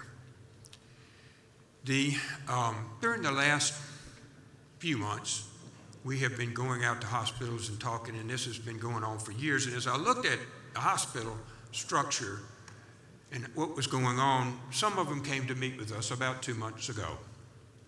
In the course of that conversation, there were large hospitals, smaller hospitals, regional ones you'd know, smaller ones that come from your town. And in that, they indicated to me that they were losing about $600 million this year. And did the legislature have an economic answer to that? That's not sustainable. So when we got to looking at this, we talked, as you've heard, we appointed a committee. Nicole Boyd, Senator Boyd's doing a great job. And she has been studying, from birth to 3, and we'll have things that we want to do, including postpartum. How can we not be pro-life and pro-child at the same time? That just doesn't make any sense to me. So we want to pass that again. We will pass that again. But when we looked at the problem here, even the increases, and we're working on some other payment forms that would help our healthcare industry get back on its feet. But what we're looking at, y'all, is the model doesn't work. The old model, if y'all remember the history of this, goes all the way back to Hill Burton, where we had all of these little hospitals come out to places that we never had hospitals before, so we could have health services close to where they needed to be. But as you've seen now, the specialty groups have all moved out. If you get your knee scope somewhere, they do it at their building. The heart people try somewhere else. Everywhere has moved out, and they have their own industries going on.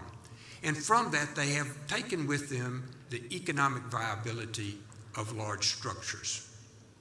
So when we go to look at hospitals here, we can't get held up.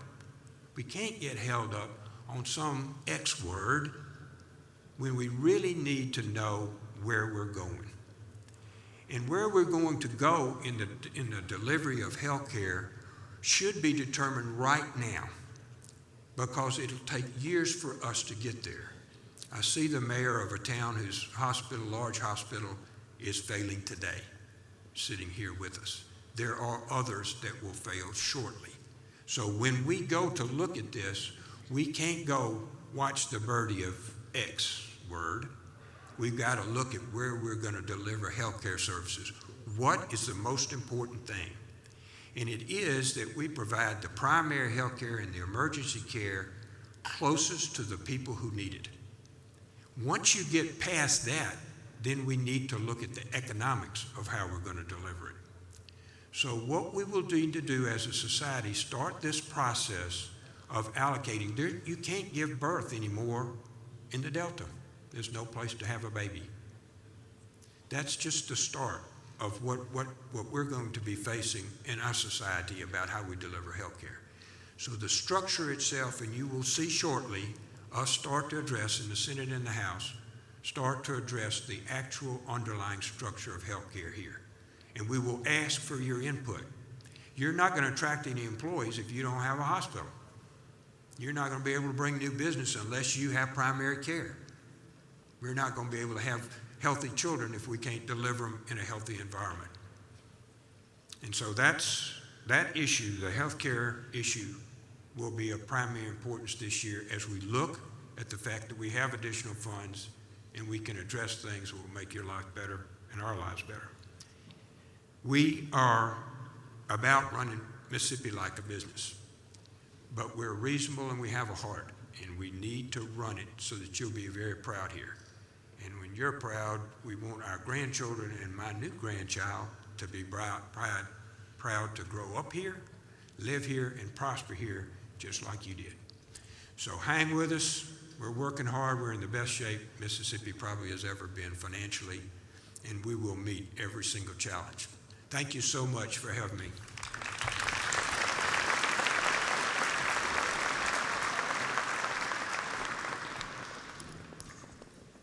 Thank you, Governor Hosemann. Thank you all for being with us today.